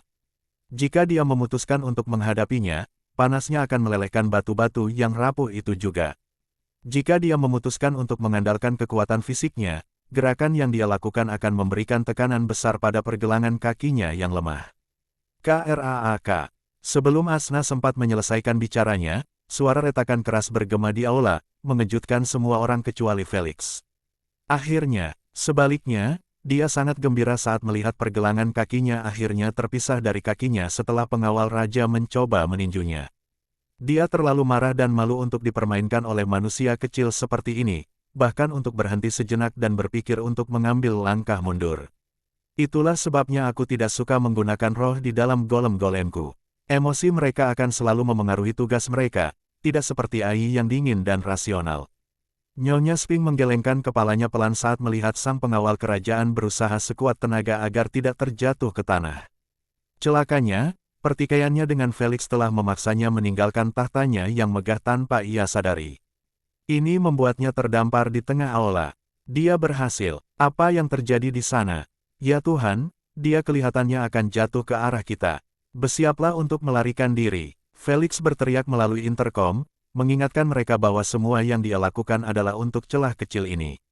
Saat ini, dia terlihat terengah-engah dengan keringat menutupi seluruh dahinya, tanda-tanda jelas kelelahan mendasar. Pertarungan itu telah menguras habis tenaganya, sehingga dia hanya memiliki 5% tenaga dalam dirinya agar tidak pingsan. Semua ini hanya untuk menghancurkan pergelangan kaki penjaga raja. Buk-buk, setelah beberapa detik mencoba menyeimbangkan diri, sang penjaga kerajaan akhirnya menyadari bahwa mustahil untuk tetap berdiri dengan satu kaki. Jadi, alih-alih melawannya, dia malah memutuskan untuk mengendalikan cara dia jatuh. You false, selama aku terus mengawasimu, kamu tidak akan pernah kabur. Telinga semua orang bergetar mendengar teriakan marahnya tetapi mereka tetap tidak mengerti bahasa yang diucapkannya. Akan tetapi, melihat bagaimana tatapan mata sang pengawal raja tak pernah lepas meski ia terjatuh perlahan, mereka pun dengan mudah mengerti apa maksudnya. Hati mereka hancur memikirkan mencoba terbang ke puncak piramida dalam kondisi seperti itu. Di mata mereka, satu-satunya alasan Felix berusaha keras untuk melumpuhkan pengawal raja adalah agar dia kehilangan perhatian pada mereka, dan memberi mereka beberapa detik untuk melarikan diri. Tapi sekarang, gedebuk, lutut sang pengawal raja menyentuh tanah, membuatnya mendapatkan kembali keseimbangannya dalam posisi berlutut. Ia tampak tegap seperti sebelumnya, membuat Erik dan yang lainnya merasa benar-benar putus asa untuk bisa melarikan diri. Lebih parahnya lagi, tatapan matanya yang penuh amarah kali ini tertuju pada mereka, bukan pada Felix yang tetap diam membisu sambil mengepalkan tangannya. Ketika Malak dan yang lainnya melihatnya seperti itu, mereka hanya bisa menghela nafas putus asa dan menerima nasib buruk mereka. Mereka dapat melihat bahwa Felix telah menghabiskan segalanya untuk menyelamatkan mereka meskipun ia dapat dengan mudah melarikan diri sendiri dengan mengandalkan mode supersoniknya. Lagi pula, tidak mungkin untuk menyerangnya dengan sinar laser selama itu. Bos, kalau masih ada yang tersisa, silakan tinggalkan kami. Kau sudah melakukan lebih dari cukup. Erik tersenyum tulus kepada Felix dan berkata, semua tahun yang telah kujalani tidak sebanding dengan 1 menit pun yang telah kuhabiskan untuk melayanimu. Aku puas dengan petualangan ini. Malak dan Malisa meliriknya sambil tersenyum kecut. Mereka berharap bisa bersikap tidak egois dan setia seperti dia, tetapi itu tidak dapat terjadi karena waktu yang mereka habiskan bersama sangat sedikit. Kesetiaan mutlak tidak dapat diperoleh dengan mudah. Jadi, mereka menundukkan kepala tanpa menyetujui atau tidak menyetujui apa yang dikatakan Erik. Asna, sudah selesai. Ya, Felix melepaskan genggamannya saat mendengar itu, membiarkan sekumpulan puing hitam berjatuhan. Ia mendengar apa yang dikatakan Erik tetapi ia tidak mau memikirkannya. Mengapa? Sudah waktunya pergi. Felix menyeringai tipis saat dia melirik ekspresi menyeramkan dari pengawal raja itu. Dia tahu bahwa sang penjaga raja tidak langsung menyerang mereka karena dia melihat keputusasaan di mata mereka dan yakin bahwa dia telah memenangkan ini. Kasihan sekali baginya, melumpuhkannya hanyalah bagian pertama dari rencana licik Felix. Hentikan omong kosong tentang sabun dan gunakan semua yang kalian punya untuk terbang ke puncak piramida sekarang juga. Jones, Nichi juga pergi. Sebelum mereka bisa mencoba dan memahami maksudnya, mereka melihat tubuh Felix ditelan oleh awan hitam pekat yang besar.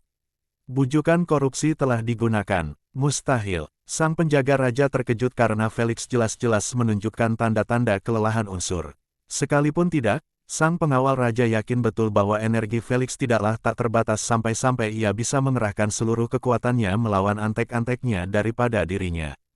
Celakanya, yang tidak diketahuinya ialah Felix selalu memegang erat-erat batu racun tingkat tinggi di telapak tangannya. Saat dia menyerapnya, Asna segera memurnikan energinya dan menyimpannya. Ini adalah metode darurat yang dipikirkannya bersama Asna. Dia senang karena metode itu berguna karena memberinya cukup kekuatan untuk menyelesaikan pertempuran ini. Suara mendesing. Felix tidak memberikan waktu kepada pengawal raja untuk tetap terkejut lama-lama saat dia terbang seperti angin menuju kepalanya. Ketika Felix mencapai wajahnya, awan hitam pekat itu berubah menjadi layar lebar raksasa yang menghalangi penglihatan sang penjaga raja dari puncak piramida sepenuhnya. Begitu Malak dan yang lainnya melihat ini, wajah mereka langsung berseri-seri, seperti anak yang mendapat PS5 sebagai hadiah ulang tahun. Ayo! Malak berteriak kegirangan saat dia membentangkan sayap biru menyala yang megah dan lepas landas seperti roket menuju pintu keluar. Malisa mengikutinya dari belakang dengan ketat sementara Erik berselancar di atas angin kencang ciptaannya sendiri yang mengarah ke atas. Akan tetapi, saat mereka melewati garis tengah, Felix berteriak memberi peringatan, DOODGE. Wus wus wus. Ketiganya langsung membuat tikungan tajam ke samping sebelum suara Felix sempat bergema satu kali pun. Refleks mereka yang luar biasa dan kepercayaan pada perintah Felix membuat mereka berhasil menghindari dua sinar laser yang diarahkan tepat ke pintu keluar puncak. Kita berhasil, teriak Erik kegirangan sambil terus berselancar menuju pintu keluar, meskipun tahu betul bahwa penjaga itu tidak akan bisa menembakkan laser lagi sebelum mereka keluar. Tepat seperti yang diantisipasinya, mereka bertiga melesat melewati lubang itu tanpa halangan apapun, bergabung dengan Nichi dan Jones. Dasar bajingan kecil, sang penjaga kerajaan melolong marah dan malu saat melihat penyumbatan racunnya menguap. Dia tidak berani percaya bahwa dia benar-benar membiarkan tiga tikus melarikan diri dari aula setelah membangunkannya. Bagi roh sombong yang berada di tangan kanan pemilik reruntuhan, kegagalan seperti itu sudah cukup untuk membakar hatinya dan kehilangan ketenangannya. Namun, saat dia melihat Felix masih tertinggal, semua emosinya menegang, membuatnya kembali mengendalikan dirinya. Lagi pula, dia tidak lupa bahwa target utamanya bukanlah membunuh mereka semua, melainkan mengambil kubus hitam pekat itu. Mengetahui bahwa Felix dapat dengan mudah menghindari sinar lasernya dengan kecepatannya yang mengerikan, dia memutuskan untuk menggunakan serangan fisik dengan mengulurkan tangan kanannya dengan cepat ke arahnya. Celakanya, ia segera menyadari bahwa Felix berada di luar jangkauannya karena ia berada dalam posisi berlutut. Jadi begitulah. Baru pada saat itulah dia menyadari bahwa tujuan utama Felix mematahkan pergelangan kakinya bukanlah untuk menciptakan kesempatan tetapi hanya membuatnya tidak dapat mencapai pintu keluar piramida secara fisik. Saat Felix melihat besarnya pengawal raja itu, dia tahu bahwa dia dapat menggunakan lengannya yang panjang dan memblokir jalan keluar dengan itu. Saat dia melakukannya, semuanya akan benar-benar berakhir bagi mereka kecuali mereka mampu mematahkan lengannya menjadi dua. Felix paham bahwa pengawal raja itu adalah makhluk sombong yang meremehkan mereka dan mudah dikendalikan emosinya karena dua alasan. Kursi yang megah dan dipenjara dalam waktu yang lama. Maka, ia bermaksud mengelabui pengawal raja dengan membuatnya percaya bahwa ia hanya ingin sekali mematahkan pergelangan kakinya agar dapat melarikan diri secara tiba-tiba saat ia terjatuh. Namun kenyataannya, rencana utamanya adalah untuk membutakannya sementara lengannya tidak akan pernah bisa mencapai pintu keluar lagi. Semua perencanaan dan tindakan ini dilakukan untuk memastikan bahwa pasukannya dapat melarikan diri dengan selamat. Kini setelah mereka melakukannya, Felix tidak berniat lagi tinggal untuk menghibur wali raja. Felix yakin akan keselamatannya karena dia telah menyimpan sedikit petir dalam tubuhnya hanya untuk saat ini. Kenapa dia tidak menembakiku? Apakah dia menyerah? Itu tidak mungkin. Namun, keyakinan Felix segera berubah menjadi kebingungan setelah melihat bahwa dia hanya berjarak 10 meter dari pintu keluar namun penjaga itu belum melancarkan serangan putus asa terakhirnya. Sebelum Felix bisa menoleh ke belakang untuk meredakan kebingungannya, seluruh tubuhnya telah diliputi gelombang merinding, membuat pikirannya membeku karena sensasi yang sudah lama tidak dirasakannya. Takut akan kematian mutlak. Satu-satunya saat dia merasakan sensasi ini adalah ketika dia hendak meledakkan jiwanya untuk menghancurkan upaya Asna mengendalikan tubuhnya. Perasaan itu membuatnya tahu bahwa tidak ada cara untuk bertahan hidup, apapun yang coba dilakukannya. Dalam keadaan normal, siapapun pasti sudah lumpuh karena putus asa. Namun, pengalaman Felix yang luas dan kepekaan bertarungnya yang terasa telah memungkinkannya untuk melakukan satu gerakan terakhir. Aktifkan mode supersonik. Saat proses berpikir dan refleksnya meningkat secara signifikan, Felix berbalik dengan ekspresi mati rasa. Apa yang muncul dalam pandangannya adalah suatu pemandangan yang akan terukir dalam pikirannya selamanya. Seluruh tubuh sang pelindung raja diterangi dengan cahaya putih susu yang menyilaukan. Dari kakinya hingga kepalanya, semua retakan di tubuhnya melepaskan cahaya itu secara bersamaan. Saat pandangan Felix tertuju pada wajah sang pengawal raja, ia merasa seperti melihat senyuman sinis yang sama seperti yang dilihatnya saat sang pengawal raja terbangun. Berhentilah terkejut seperti orang bodoh dan lawan. Kepribadian Asna yang suka main-main tidak terlihat sama sekali saat dia berteriak kepada Felix dengan ekspresi ketakutan. Sementara itu, Para leluhur tidak mengatakan apa-apa karena mereka masih sangat terkejut dengan keputusan penjaga raja yang meniup rohnya hanya untuk menyingkirkan Felix. Di mata mereka, roh apapun yang telah memberikan persetujuannya untuk mengemudikan golem, hanya berarti ia lebih suka hidup sebagai boneka daripada mati dengan bermartabat. Atau mungkin roh tersebut dengan sukarela mengemudikan golem karena kesetiaannya yang mutlak kepada tuannya. Bila memang demikian, maka tindakan sang pengawal raja yang meniupkan arwahnya untuk menghormati keinginan tuannya bukanlah hal yang mengada-ada. Sementara itu, refleks bertahan hidup Felix akhirnya muncul setelah mendengar suara ketakutan Asna, membuatnya memaksakan sayapnya mengepak secepat yang ia bisa. Ekspresinya yang mati rasa telah berubah menjadi ekspresi gila. Ini belum berakhir, karena kecepatannya yang tiba-tiba meningkat, dia akhirnya berhasil menyeberang ke sisi yang lain. Dia bisa melihat bahwa lubang itu runtuh karena pelarian Nichi dan Jones bersama Malak dan yang lainnya. Namun, Felix bahkan tidak bergeming saat ia terus menerobos pasir dan puing-puing seperti bor. Tepat saat dia hendak menembus segalanya dan disambut dengan tangan terbuka oleh langit biru cerah yang indah, ledakan yang ditunggu-tunggu akhirnya terjadi di dalam aula. Brengsek! Tak ada suara yang terdengar tetapi Felix langsung tahu bahwa itu terjadi karena separuh tubuhnya langsung ditelan oleh pilar cahaya lebar berbentuk segitiga. Dia sama sekali tidak merasakan sakit atau ketidaknyamanan. Bahkan ketika matanya telah terbakar hingga garing hanya karena silaunya cahaya. Kalau saja dia masih bisa melihat, dia pasti akan terpesona oleh pilar cahaya yang menembus langit dan mencapai luar angkasa. Sesaat kemudian, BOOM. Suara ledakan terkonsentrasi dan gelombang kejut akhirnya terdengar, memecahkan gendang telinga Felix dan melemparkannya ratusan meter jauhnya dari pilar cahaya. Tetapi Felix bahkan tidak merasakannya karena dia telah kehilangan kesadaran setelah pilar cahaya melahap jantungnya plus semua yang ada di sisi kirinya. Hanya kepala dan sisi kanannya yang tersisa agak utuh. Kalau saja piramida itu tidak dibangun dengan bahan Strakreis, pastilah piramida itu sudah hancur berkeping-keping karena kekuatan dahsyat itu, yang mengakibatkan Felix dan Malak serta yang lainnya ikut terkena ledakan yang sebenarnya. Mereka beruntung dapat menjaga jarak yang cukup dari pilar cahaya, tidak seperti Felix. Gedebuk. Setelah beberapa saat, mayat Felix yang mengerikan akhirnya mendarat di bukit pasir, mengakibatkan terciptanya awan pasir raksasa. Momentum jatuhnya dia terlalu kuat sehingga dia akhirnya terkubur beberapa meter di dalam bukit pasir. Bahkan saat dia menumpahkan sungai darah sementara pasir memenuhi organ-organnya dari luka-lukanya, dia sama sekali tidak gemetar. Bagaimana mungkin mayat yang tidak memiliki jantung bisa bergetar? Sementara itu, di dalam ruang kesadaran Felix, gempa bumi dahsyat telah mulai merusak tempat itu.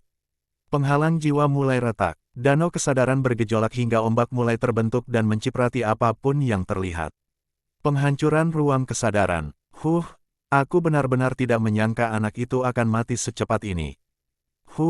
Bagian terburuknya, dia beruntung hanya separuh tubuhnya yang terkena pilar cahaya tetapi sialnya di saat yang sama adalah sisi kirinya. Thor berkomentar dengan senyum masam sambil membuat sebotol anggur di tengah kekacauan itu. Dia tampak seperti sudah menerima akhir dari perjalanan barunya dan minum untuk terakhir kalinya sebelum semuanya berakhir. Diam kau, Felix tidak akan mati seperti ini. Asna langsung membentaknya dengan mata memerah. Dia akan berbohong jika dia mengatakan melihat mayat Felix yang terkutuk tidak membuatnya jatuh ke jurang. Dia bisa melihat bahwa kondisinya tidak dapat diselamatkan tanpa pertolongan. Namun, dia tetap menolak untuk menerimanya. Semuanya baru berakhir kalau Lady Sphinx mengaku sudah berakhir. Jormungandr menarik napas dalam-dalam dan melirik Lady Sphinx dengan pandangan memohon. Mendengar hal itu, Asna segera berteleportasi ke Lady Sphinx dan memohon, "Kakak, tolong selamatkan dia. Aku tahu kamu bisa melakukannya." Melihat keputusasaan dan ketidakberdayaan di mata Asna, Lady Sphinx tidak bisa menahan senyum tipis dan menepuk kepalanya. "Kau tidak perlu terlalu khawatir, pencuri kecil itu akan selamat." Lady Sphinx menempelkan jarinya di dada kanan Asna dan berkata dengan tenang, "Sebentar lagi, jantung si pemakan di tubuhnya akan mengambil alih peran jantungnya yang hilang dan mulai memompa darah." Deg-degan. Tepat saat Felix hendak menyelesaikan ucapannya, jantung sang pelahap hitam pekat itu berdebar kencang di dalam tubuh Felix. Darah yang tersisa mulai mengalir melalui tubuh Felix, menyegarkan organ-organ tubuh dan terutama otaknya. Dengan lukanya yang serius, darah akan terus mengalir keluar dari tubuhnya apapun yang terjadi. Thor menggelengkan kepalanya, mengetahui bahwa kondisi Felix tidak akan membaik hanya dengan melakukan operasi jantung sekunder lagi. Mengonfirmasikan pernyataannya, retakan pada penghalang jiwa melambat tetapi tidak berhenti. Namun, Lady Sphinx tetap tenang seolah semuanya berjalan sesuai harapan. Kakak, mendengar suara Asna yang tak berdaya, Lady Sphinx berkata dengan tenang, sepertinya kalian sudah lupa bahwa Felix sudah memasang protokol untuk membantunya dalam situasi sulit seperti itu. Segera setelah mengatakan hal itu, suara monoton sang ratu bergema keras di ruang kesadaran, semua kondisi telah terpenuhi untuk memulai protokol kebangkitan. Gelang up yang senyap di pergelangan tangan kanan Felix mulai menyala di dalam kotak pasir. Dalam sekejap, cahaya itu menghilang tetapi tubuh Felix telah ditempatkan di dalam sebuah pot perak yang menyerupai VR pot. Pot kebangkitan. Mata Asna berbinar bahagia setelah melihat kemunculan pot ini. Kenangan Felix membeli pot itu muncul kembali di benaknya. Kegelisahannya dan ketakutan kehilangan Felix telah membuatnya benar-benar melupakan hal itu dan protokol yang dibuat Felix dengan ratu. Protokol ini mengharuskan saat Felix kehilangan kesadaran selama lebih dari 10 detik sambil menderita cedera berat, alat pemulihan harus digunakan untuk merawatnya hingga ia sadar kembali. Rencana kebangkitan ini digunakan oleh hampir setiap orang yang menempuh jalan berbahaya. Tidak heran kau tahu bahwa dia akan baik-baik saja selama jantung si pelahap menghidupkannya kembali untuk beberapa saat. Jormungandr berkata dengan nada penuh penghargaan, mengetahui bahwa sang ratu tidak akan mengaktifkan protokol tersebut hingga 10 detik berlalu. Akan tetapi, ruang kesadaran Felix tidak akan bertahan selama itu. Ketika itu hancur, hubungan antara Felix dan ratu akan terputus, menyebabkan Felix kehilangan cara untuk menyelamatkan dirinya. Jantung pelahap membantu memperlambat penghancuran ruang kesadaran Felix hingga persyaratannya akhirnya terpenuhi. Saat ini, tubuh Felix terlihat tenggelam dalam cairan biru setelah pasir disedot keluar dari pot. Tak lama kemudian, masker oksigen menutupi mulut dan hidung Felix, membantunya mulai bernapas dengan benar. Meskipun otaknya menerima oksigen dan darah, ia belum sadar kembali. Tetap saja, pemandangan ruang kesadarannya kembali ke ketenangan biasanya sudah lebih dari cukup untuk menenangkan hati Asna. Dasar brengsek, bikin aku khawatir terus. Asna bergumam kesal sambil duduk di samping Lady Sphinx yang tampak fokus pada tangan Felix. Ketika Jormungandr dan Thor melihat hal itu, mereka segera menatap tangan Felix dan tak dapat menahan diri untuk tidak mendecak lidah. Dia mati lalu hidup kembali namun dia masih belum melepaskan kubus itu. Benar saja, kubus hitam pekat itu masih dipegang erat oleh nanobot dalam kostum Felix. Untungnya, dia memegangnya dengan tangan kanannya. Kalau tidak, benda itu akan hancur atau terlempar keluar angkasa oleh pilar cahaya itu. Cek, lebih baik ini sesuatu yang bagus. Ini hampir membunuh bajingan rakus ini. Asna melontarkan komentar sinis, tetapi raut wajahnya yang lega berkata sebaliknya. Jangan terlalu khawatir, kata Lady Sphinx dengan santai. Bahkan jika dia tidak bisa menggunakannya, aku akan membelinya dengan harga yang tidak bisa dia tolak. Kalau Felix mendengarnya, dia pasti akan tertawa cekikikan sepanjang hari. Apa yang terjadi? Tiba-tiba, Asna berseru setelah melihat sisa nanosuit tertarik ke belakang hingga membentuk seperti bola kecil. Lady Sphinx mengangkat alisnya saat melihat pemandangan itu dan berkata dengan nada terkejut, sepertinya sang ratu sedang berusaha menghilangkan apapun yang dapat menghalangi atau memperlambat pemulihannya. Seperti yang disebutkannya, tubuh telanjang Felix segera ditusuk oleh beberapa jarum yang dihubungkan ke tabung kecil. Hal ini tidak mungkin terjadi jika kulitnya dilindungi nanosuit. Dalam situasi normal, hal ini tidak akan membuat Primogenitor dan Asna waspada. Namun, melihat kubus hitam pekat itu kini mengambang di samping tangan Felix yang tidak terlindungi membuat mereka gelisah. Bukankah ini agak buruk? Komentar Thor sambil menggaruk jenggotnya, kita tidak tahu apa itu, tetapi aura jahat yang terus dilepaskannya sudah cukup untuk membuat kita menyimpulkan bahwa tidak ada hal baik yang akan terjadi dari kontak langsung mereka. Saat dia selesai berbicara, kubus itu perlahan mendekati kelingking Felix, membuat Asna ketakutan. Tidak bisakah kita melakukan sesuatu untuk menjauhkannya darinya? Usul Asna sambil menggigit kukunya dengan gugup. Kita perlu mengendalikan tubuhnya untuk mencapai tujuan itu, tetapi Anda tahu apa yang akan terjadi jika kita melakukan itu, kata Thor. Dia akan mati saat kita melakukannya bahkan jika jiwanya masih utuh. Jormungandr mendesah. Kita tidak bisa memerintahkan ratu untuk membantu kita karena Felix belum memberikan izin kepada kita berdua. Lady Sphinx menambahkan, jadi kamu bilang kita hanya bisa melihat dan berdoa supaya tidak terjadi apa-apa. Asna terpaksa menghentikan omelannya di tengah jalan setelah dia melihat kubus hitam pekat itu akhirnya bersentuhan langsung dengan jari Felix. Keheningan meliputi ruang kesadaran saat semua orang menahan napas dan terus menatap kubus itu dengan emosi yang berbeda-beda.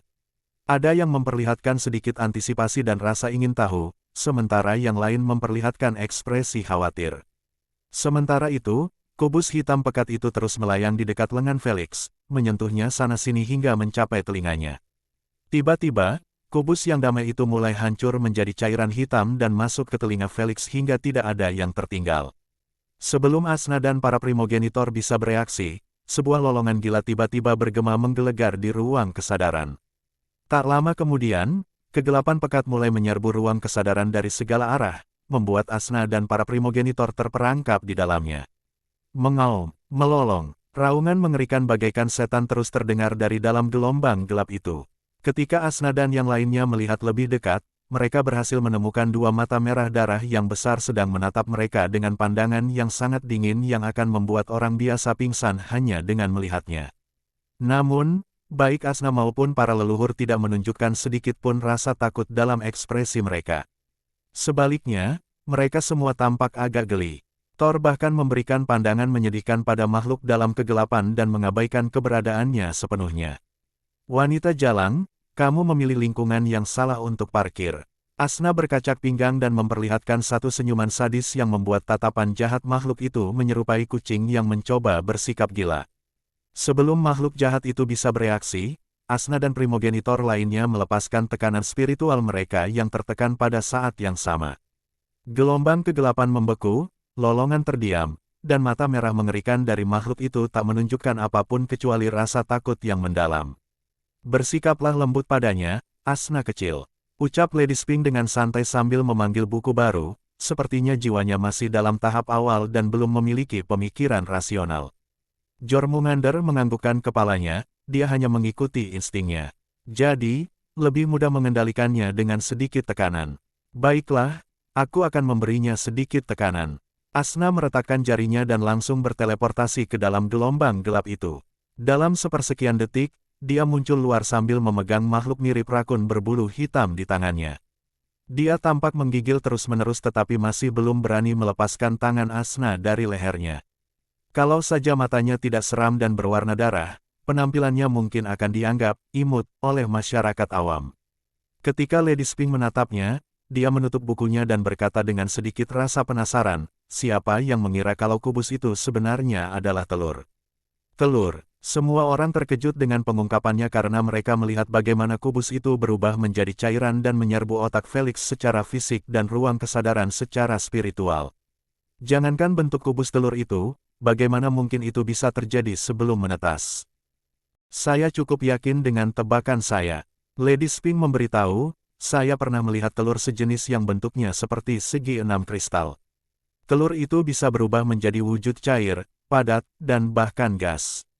Lalu, menyerbu makhluk hidup dan bersembunyi di dalamnya hingga menetas. Setidaknya, itulah yang saya asumsikan.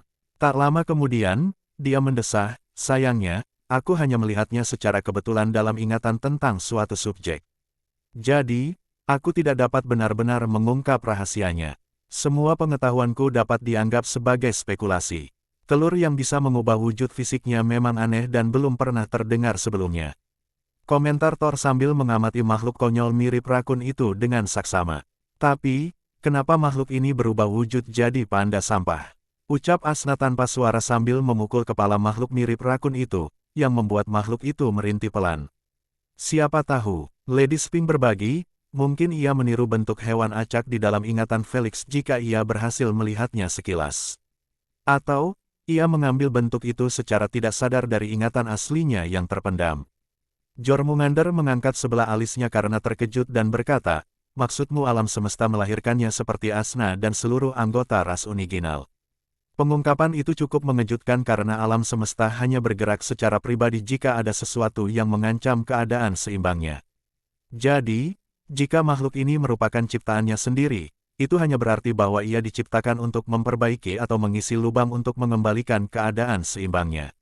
Itu agak terlalu mengada-ada untuk saat ini karena jelas ada telur lain yang agak mirip. Thor menebak, mungkin, mereka adalah salah satu ras terbaru yang muncul di alam semesta. Ini akan menjelaskan kurangnya informasi kita tentang mereka. Asna dan yang lainnya menganggukkan kepala tanda setuju. Alasannya cukup logis jika dibandingkan dengan teori Lady Sphinx. Cukup menebak-nebak untuk saat ini, kita akan mengetahui kebenarannya setelah aku mulai meneliti asal-usulnya.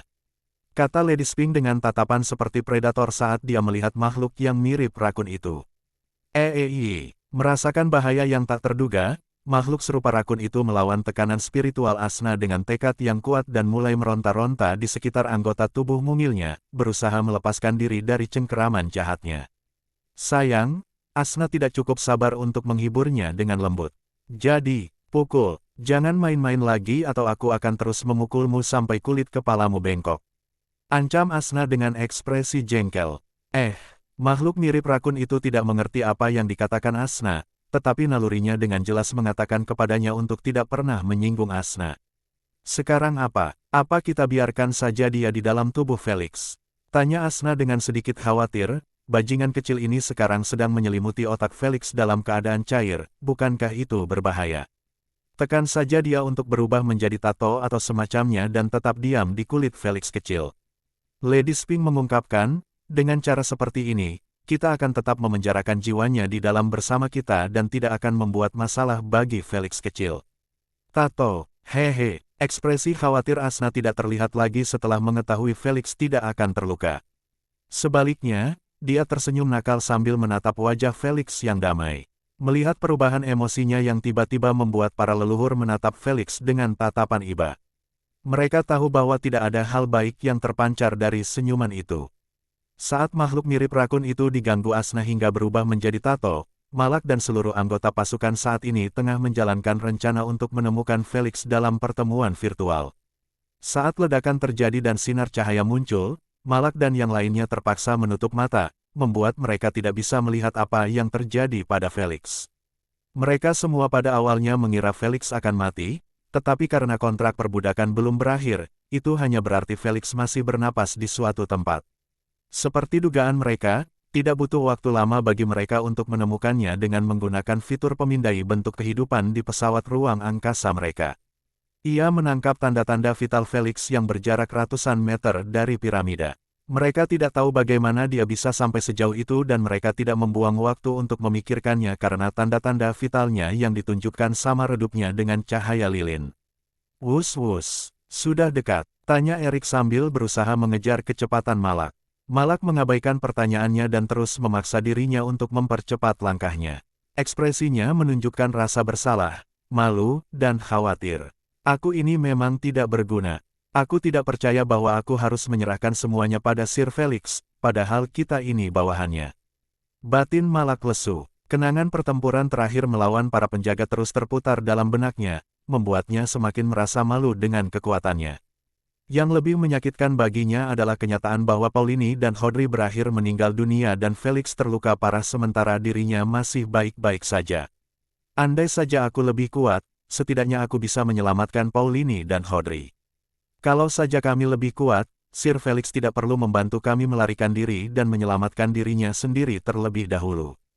Malak terus tenggelam dalam kesedihan dan rasa bersalahnya hingga akhirnya ia mencapai koordinat tersebut. Tanpa membuang waktu, dia mendarat di bukit pasir dan langsung merasakan keberadaan Felix. Erik tiup pasirnya, pintanya pada Erik setelah dia mendarat di sampingnya. Suara mendesing. Erik melambaikan tangannya dengan lembut dan puncak bukit pasir itu mulai terkikis dengan cepat. Dalam waktu singkat, bagian luar kapsul kebangkitan yang berwarna perak itu terekspos, mengejutkan mereka berdua. The Revival Pod. Malak langsung mengenalinya karena dia pernah menggunakannya beberapa kali selama penjelajahannya bersama klan garis keturunannya. Dengan cepat, dia berlutut dan membersihkan pasir dari pintu kaca. Ketika dia dan Erik melihat kondisi tubuh Felix yang menyedihkan, kata-kata tidak dapat keluar dari tenggorokan mereka. Bos. Mata Erik sedikit memerah dan berair saat ia berlutut dan memeluk gelas.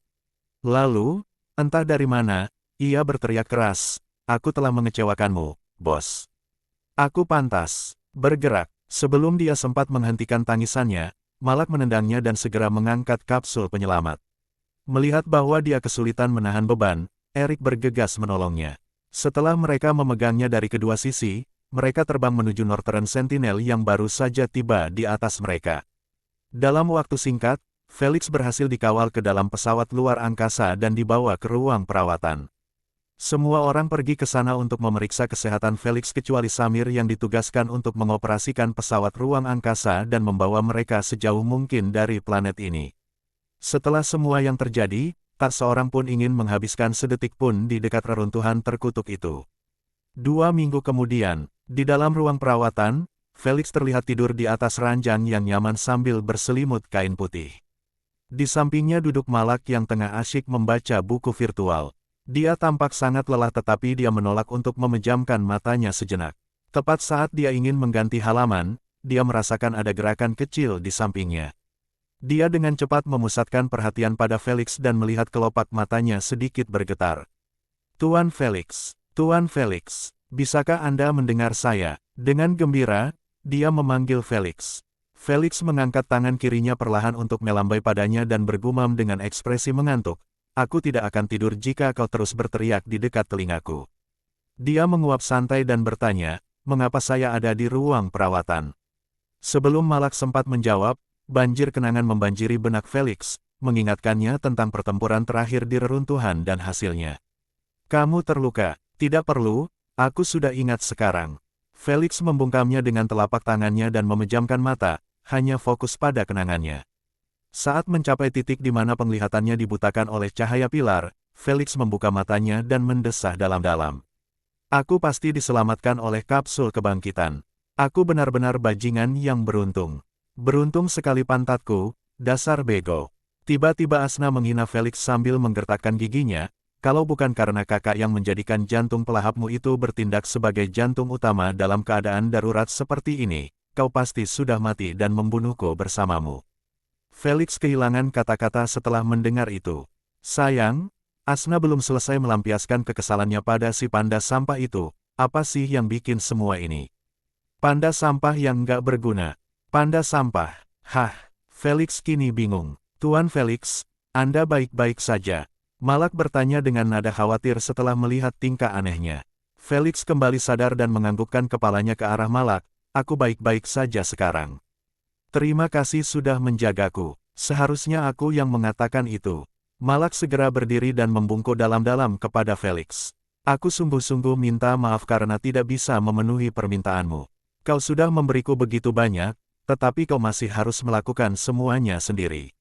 Aku malu. Felix melambaikan tangannya dengan acuh tak acuh dan berkata, itu salahku sendiri karena membawa kalian ke dalam aula yang jelas-jelas jauh di atas tingkat kekuatan kalian. Cukup, aku tidak ingin mendengar sepatah kata pun tentang ini. Felix menatap langit-langit dan berkata sambil tersenyum tipis, aku senang kita bisa bermesraan. Saat Felix menyebutkan hal ini, adegan kematian Paulini dan Hodri terputar dalam pikirannya. Dia tidak dapat menahan diri untuk menelan sisa kalimatnya, merasa sedikit bersalah atas kematian malang mereka. Felix tahu bahwa ia turut bersalah atas kematian mereka. Namun, itu tidak berarti bahwa ia akan merasa sangat bersalah seumur hidupnya. Lagi pula, dia mengalami kematian rekan satu timnya terlalu sering di kehidupan sebelumnya hingga tidak terlalu terpengaruh olehnya. Tak lama kemudian, Felix menghela napas panjang dan memerintahkan dengan tenang, Malak, aku ingin kau mengadakan rapat konferensi dalam 1 jam. Sampai saat itu, jangan biarkan siapapun memasuki ruang perawatan. Malak menganggukkan kepalanya dan pamit setelah melihat bahwa dia ingin dibiarkan sendiri. Begitu pintu tertutup di belakangnya, Felix menyelami ruang kesadarannya, ingin tahu apa yang terjadi setelah dia kehilangan kesadaran. Dalam waktu singkat, dia membuka matanya di dalam ruang kesadarannya yang tampaknya pulih dengan cukup baik. Penghalang jiwa masih retak di sana-sini tetapi tidak ada yang serius yang perlu membuat Felix khawatir.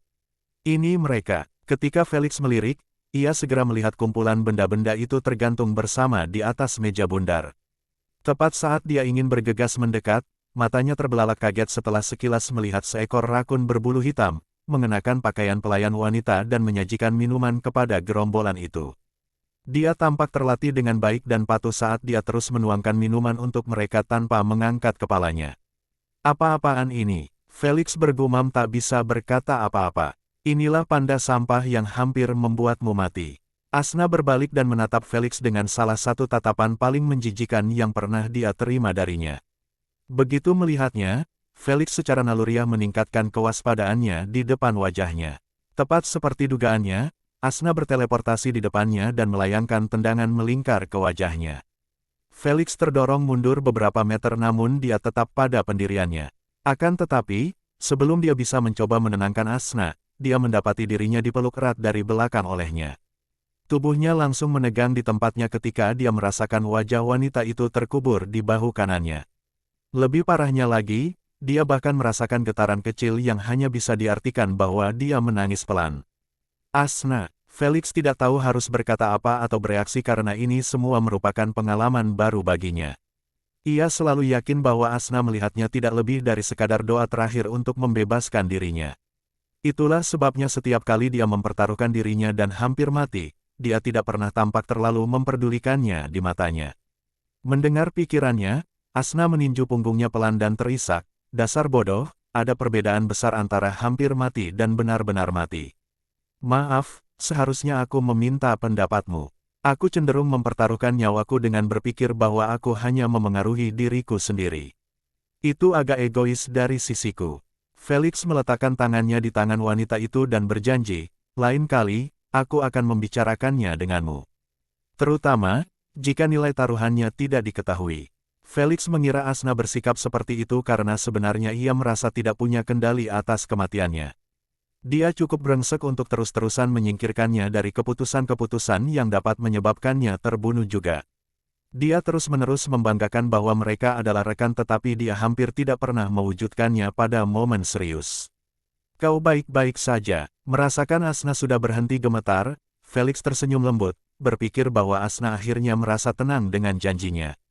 Aku baik-baik saja, jawab Asna dengan nada tertahan. Kalau begitu, kenapa kau mengencangkan peganganmu? Tanya Felix bingung. Untuk ini, alih-alih menjawab, Asna malah berteriak dengan nada kesal sambil mengangkat Felix ke udara dan memperlihatkan kepadanya German suplex yang sesungguhnya. Ledakan, aduh, dia benar-benar membuatnya tersungkur di atas beton rumahnya. Thor menunjukkan ekspresi simpatik saat dia melihat tubuh Felix yang lemas tergeletak di tanah. Dia memang pantas mendapatkannya. Lady Spink terkekeh pelan, untuk seorang playboy sejati, dia memang agak terbelakang secara emosional jika menyangkut Asna. Bisakah kau menyalahkannya? Jormungandr membela Felix, manusia mana yang berani berfantasi tentang berkumpul dengan asal-muasal hukum. Bahkan anggota rasnya sendiri tidak akan berani. Ganti topik, dia akan kembali. Thor terbatuk dan mengalihkan pandangan setelah melihat ekspresi kesal Asna. Dua orang lainnya mulai mengurusi urusan mereka sendiri dan bersikap seolah-olah mereka tidak melihat apapun. Asna memberi mereka pandangan memperingatkan dan duduk di samping mereka. Lalu, dia memerintah dengan nada kesal, kenapa gelasku kosong? Kamu mau tidur-tiduran juga, dasar panda sampah. Makhluk yang menyerupai rakun itu merintih ketika dia berlari ke sisinya dan mulai menuangkan minuman ke dalam gelas hingga penuh. Dia benar-benar menyerang tubuh yang salah. Sementara itu, Felix akhirnya berdiri sambil memegangi lehernya erat-erat. Dasar jalan sadis, apa-apaan ini? Keluhnya kesakitan. Asna menyilangkan lengannya dan melihat ke arah lain, tidak ingin berbicara dengannya. Melihatnya berperilaku seperti ini, Felix menarik napas dalam-dalam untuk menenangkan dirinya dan berjalan menuju meja. Ketika dia sampai di sana, dia duduk di samping Thor dan menyapa para primogenitor. Senang kau bergabung dengan kami, nak. Thor mengedipkan mata pada Felix dengan ramah. Terima kasih atas bantuan dan perhatian kalian saat aku tidak sadarkan diri. Felix menunjukkan rasa terima kasihnya dengan membungkuk dalam-dalam kepada mereka masing-masing. Terutama Lady Spink. Bukankah sudah kukatakan padamu bahwa aku tidak akan membiarkanmu mati di reruntuhan? Lady Spink tersenyum tipis, bagaimana aku bisa kehilangan subjek ujiku yang berharga sebelum percobaan pertama kita? Kelopak mata Felix berkedut mendengar hal itu tetapi dia tetap menundukkan kepalanya. Tak lama kemudian, Felix mengangkat sebelah alisnya setelah melihat makhluk mirip rakun itu mencium pakaiannya dengan hati-hati.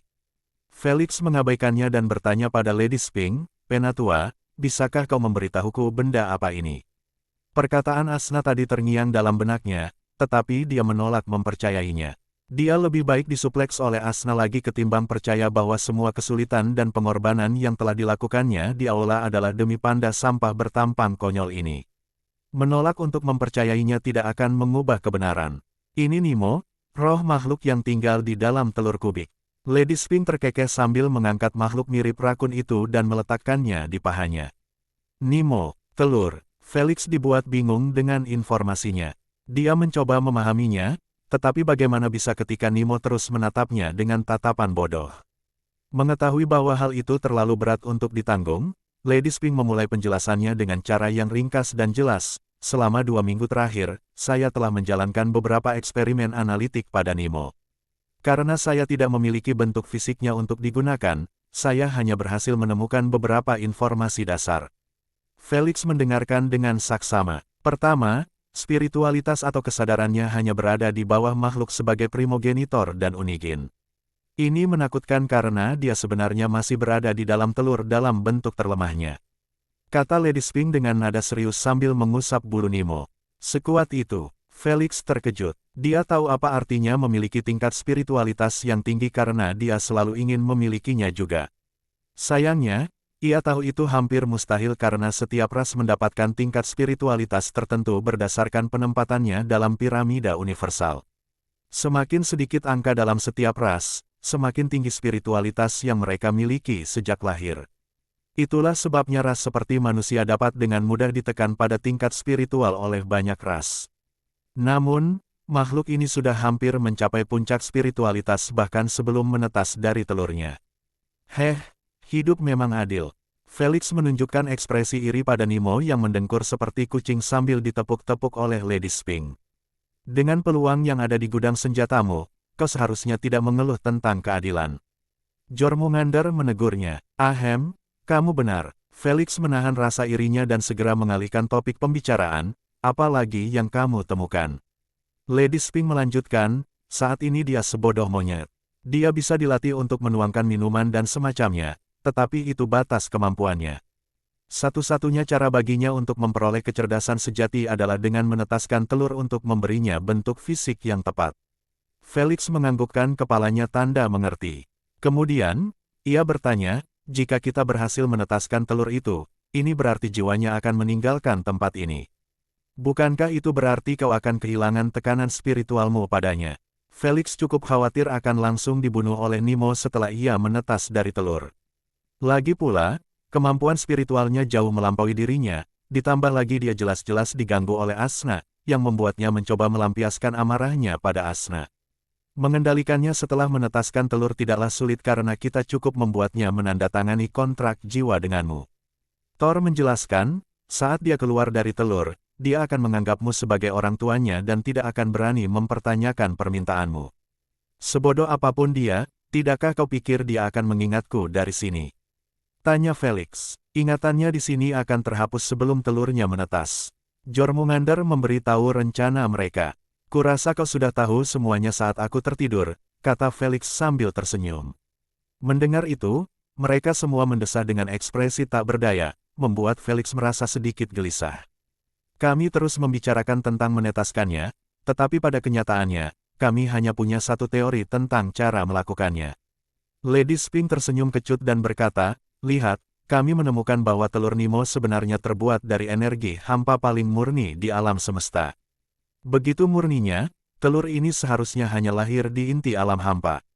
Mendengar istilah-istilah berat itu, Felix tahu bahwa apa yang akan terjadi tidak akan menyenangkannya sedikitpun. Jadi kami percaya bahwa satu-satunya cara untuk menetaskannya adalah dengan memberinya sejumlah besar energi hampa murni secara terus-menerus. Seperti kehangatan induk ayam yang mengerami telurnya siang dan malam hingga menetas.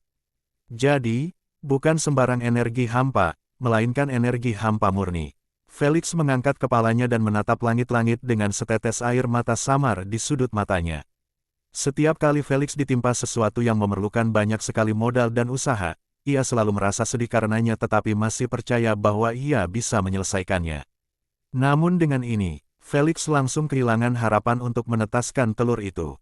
Ia mengetahui bahwa unsur hampa dinilai sebagai salah satu unsur paling langka di alam semesta karena langkanya sumber dayanya di alam semesta.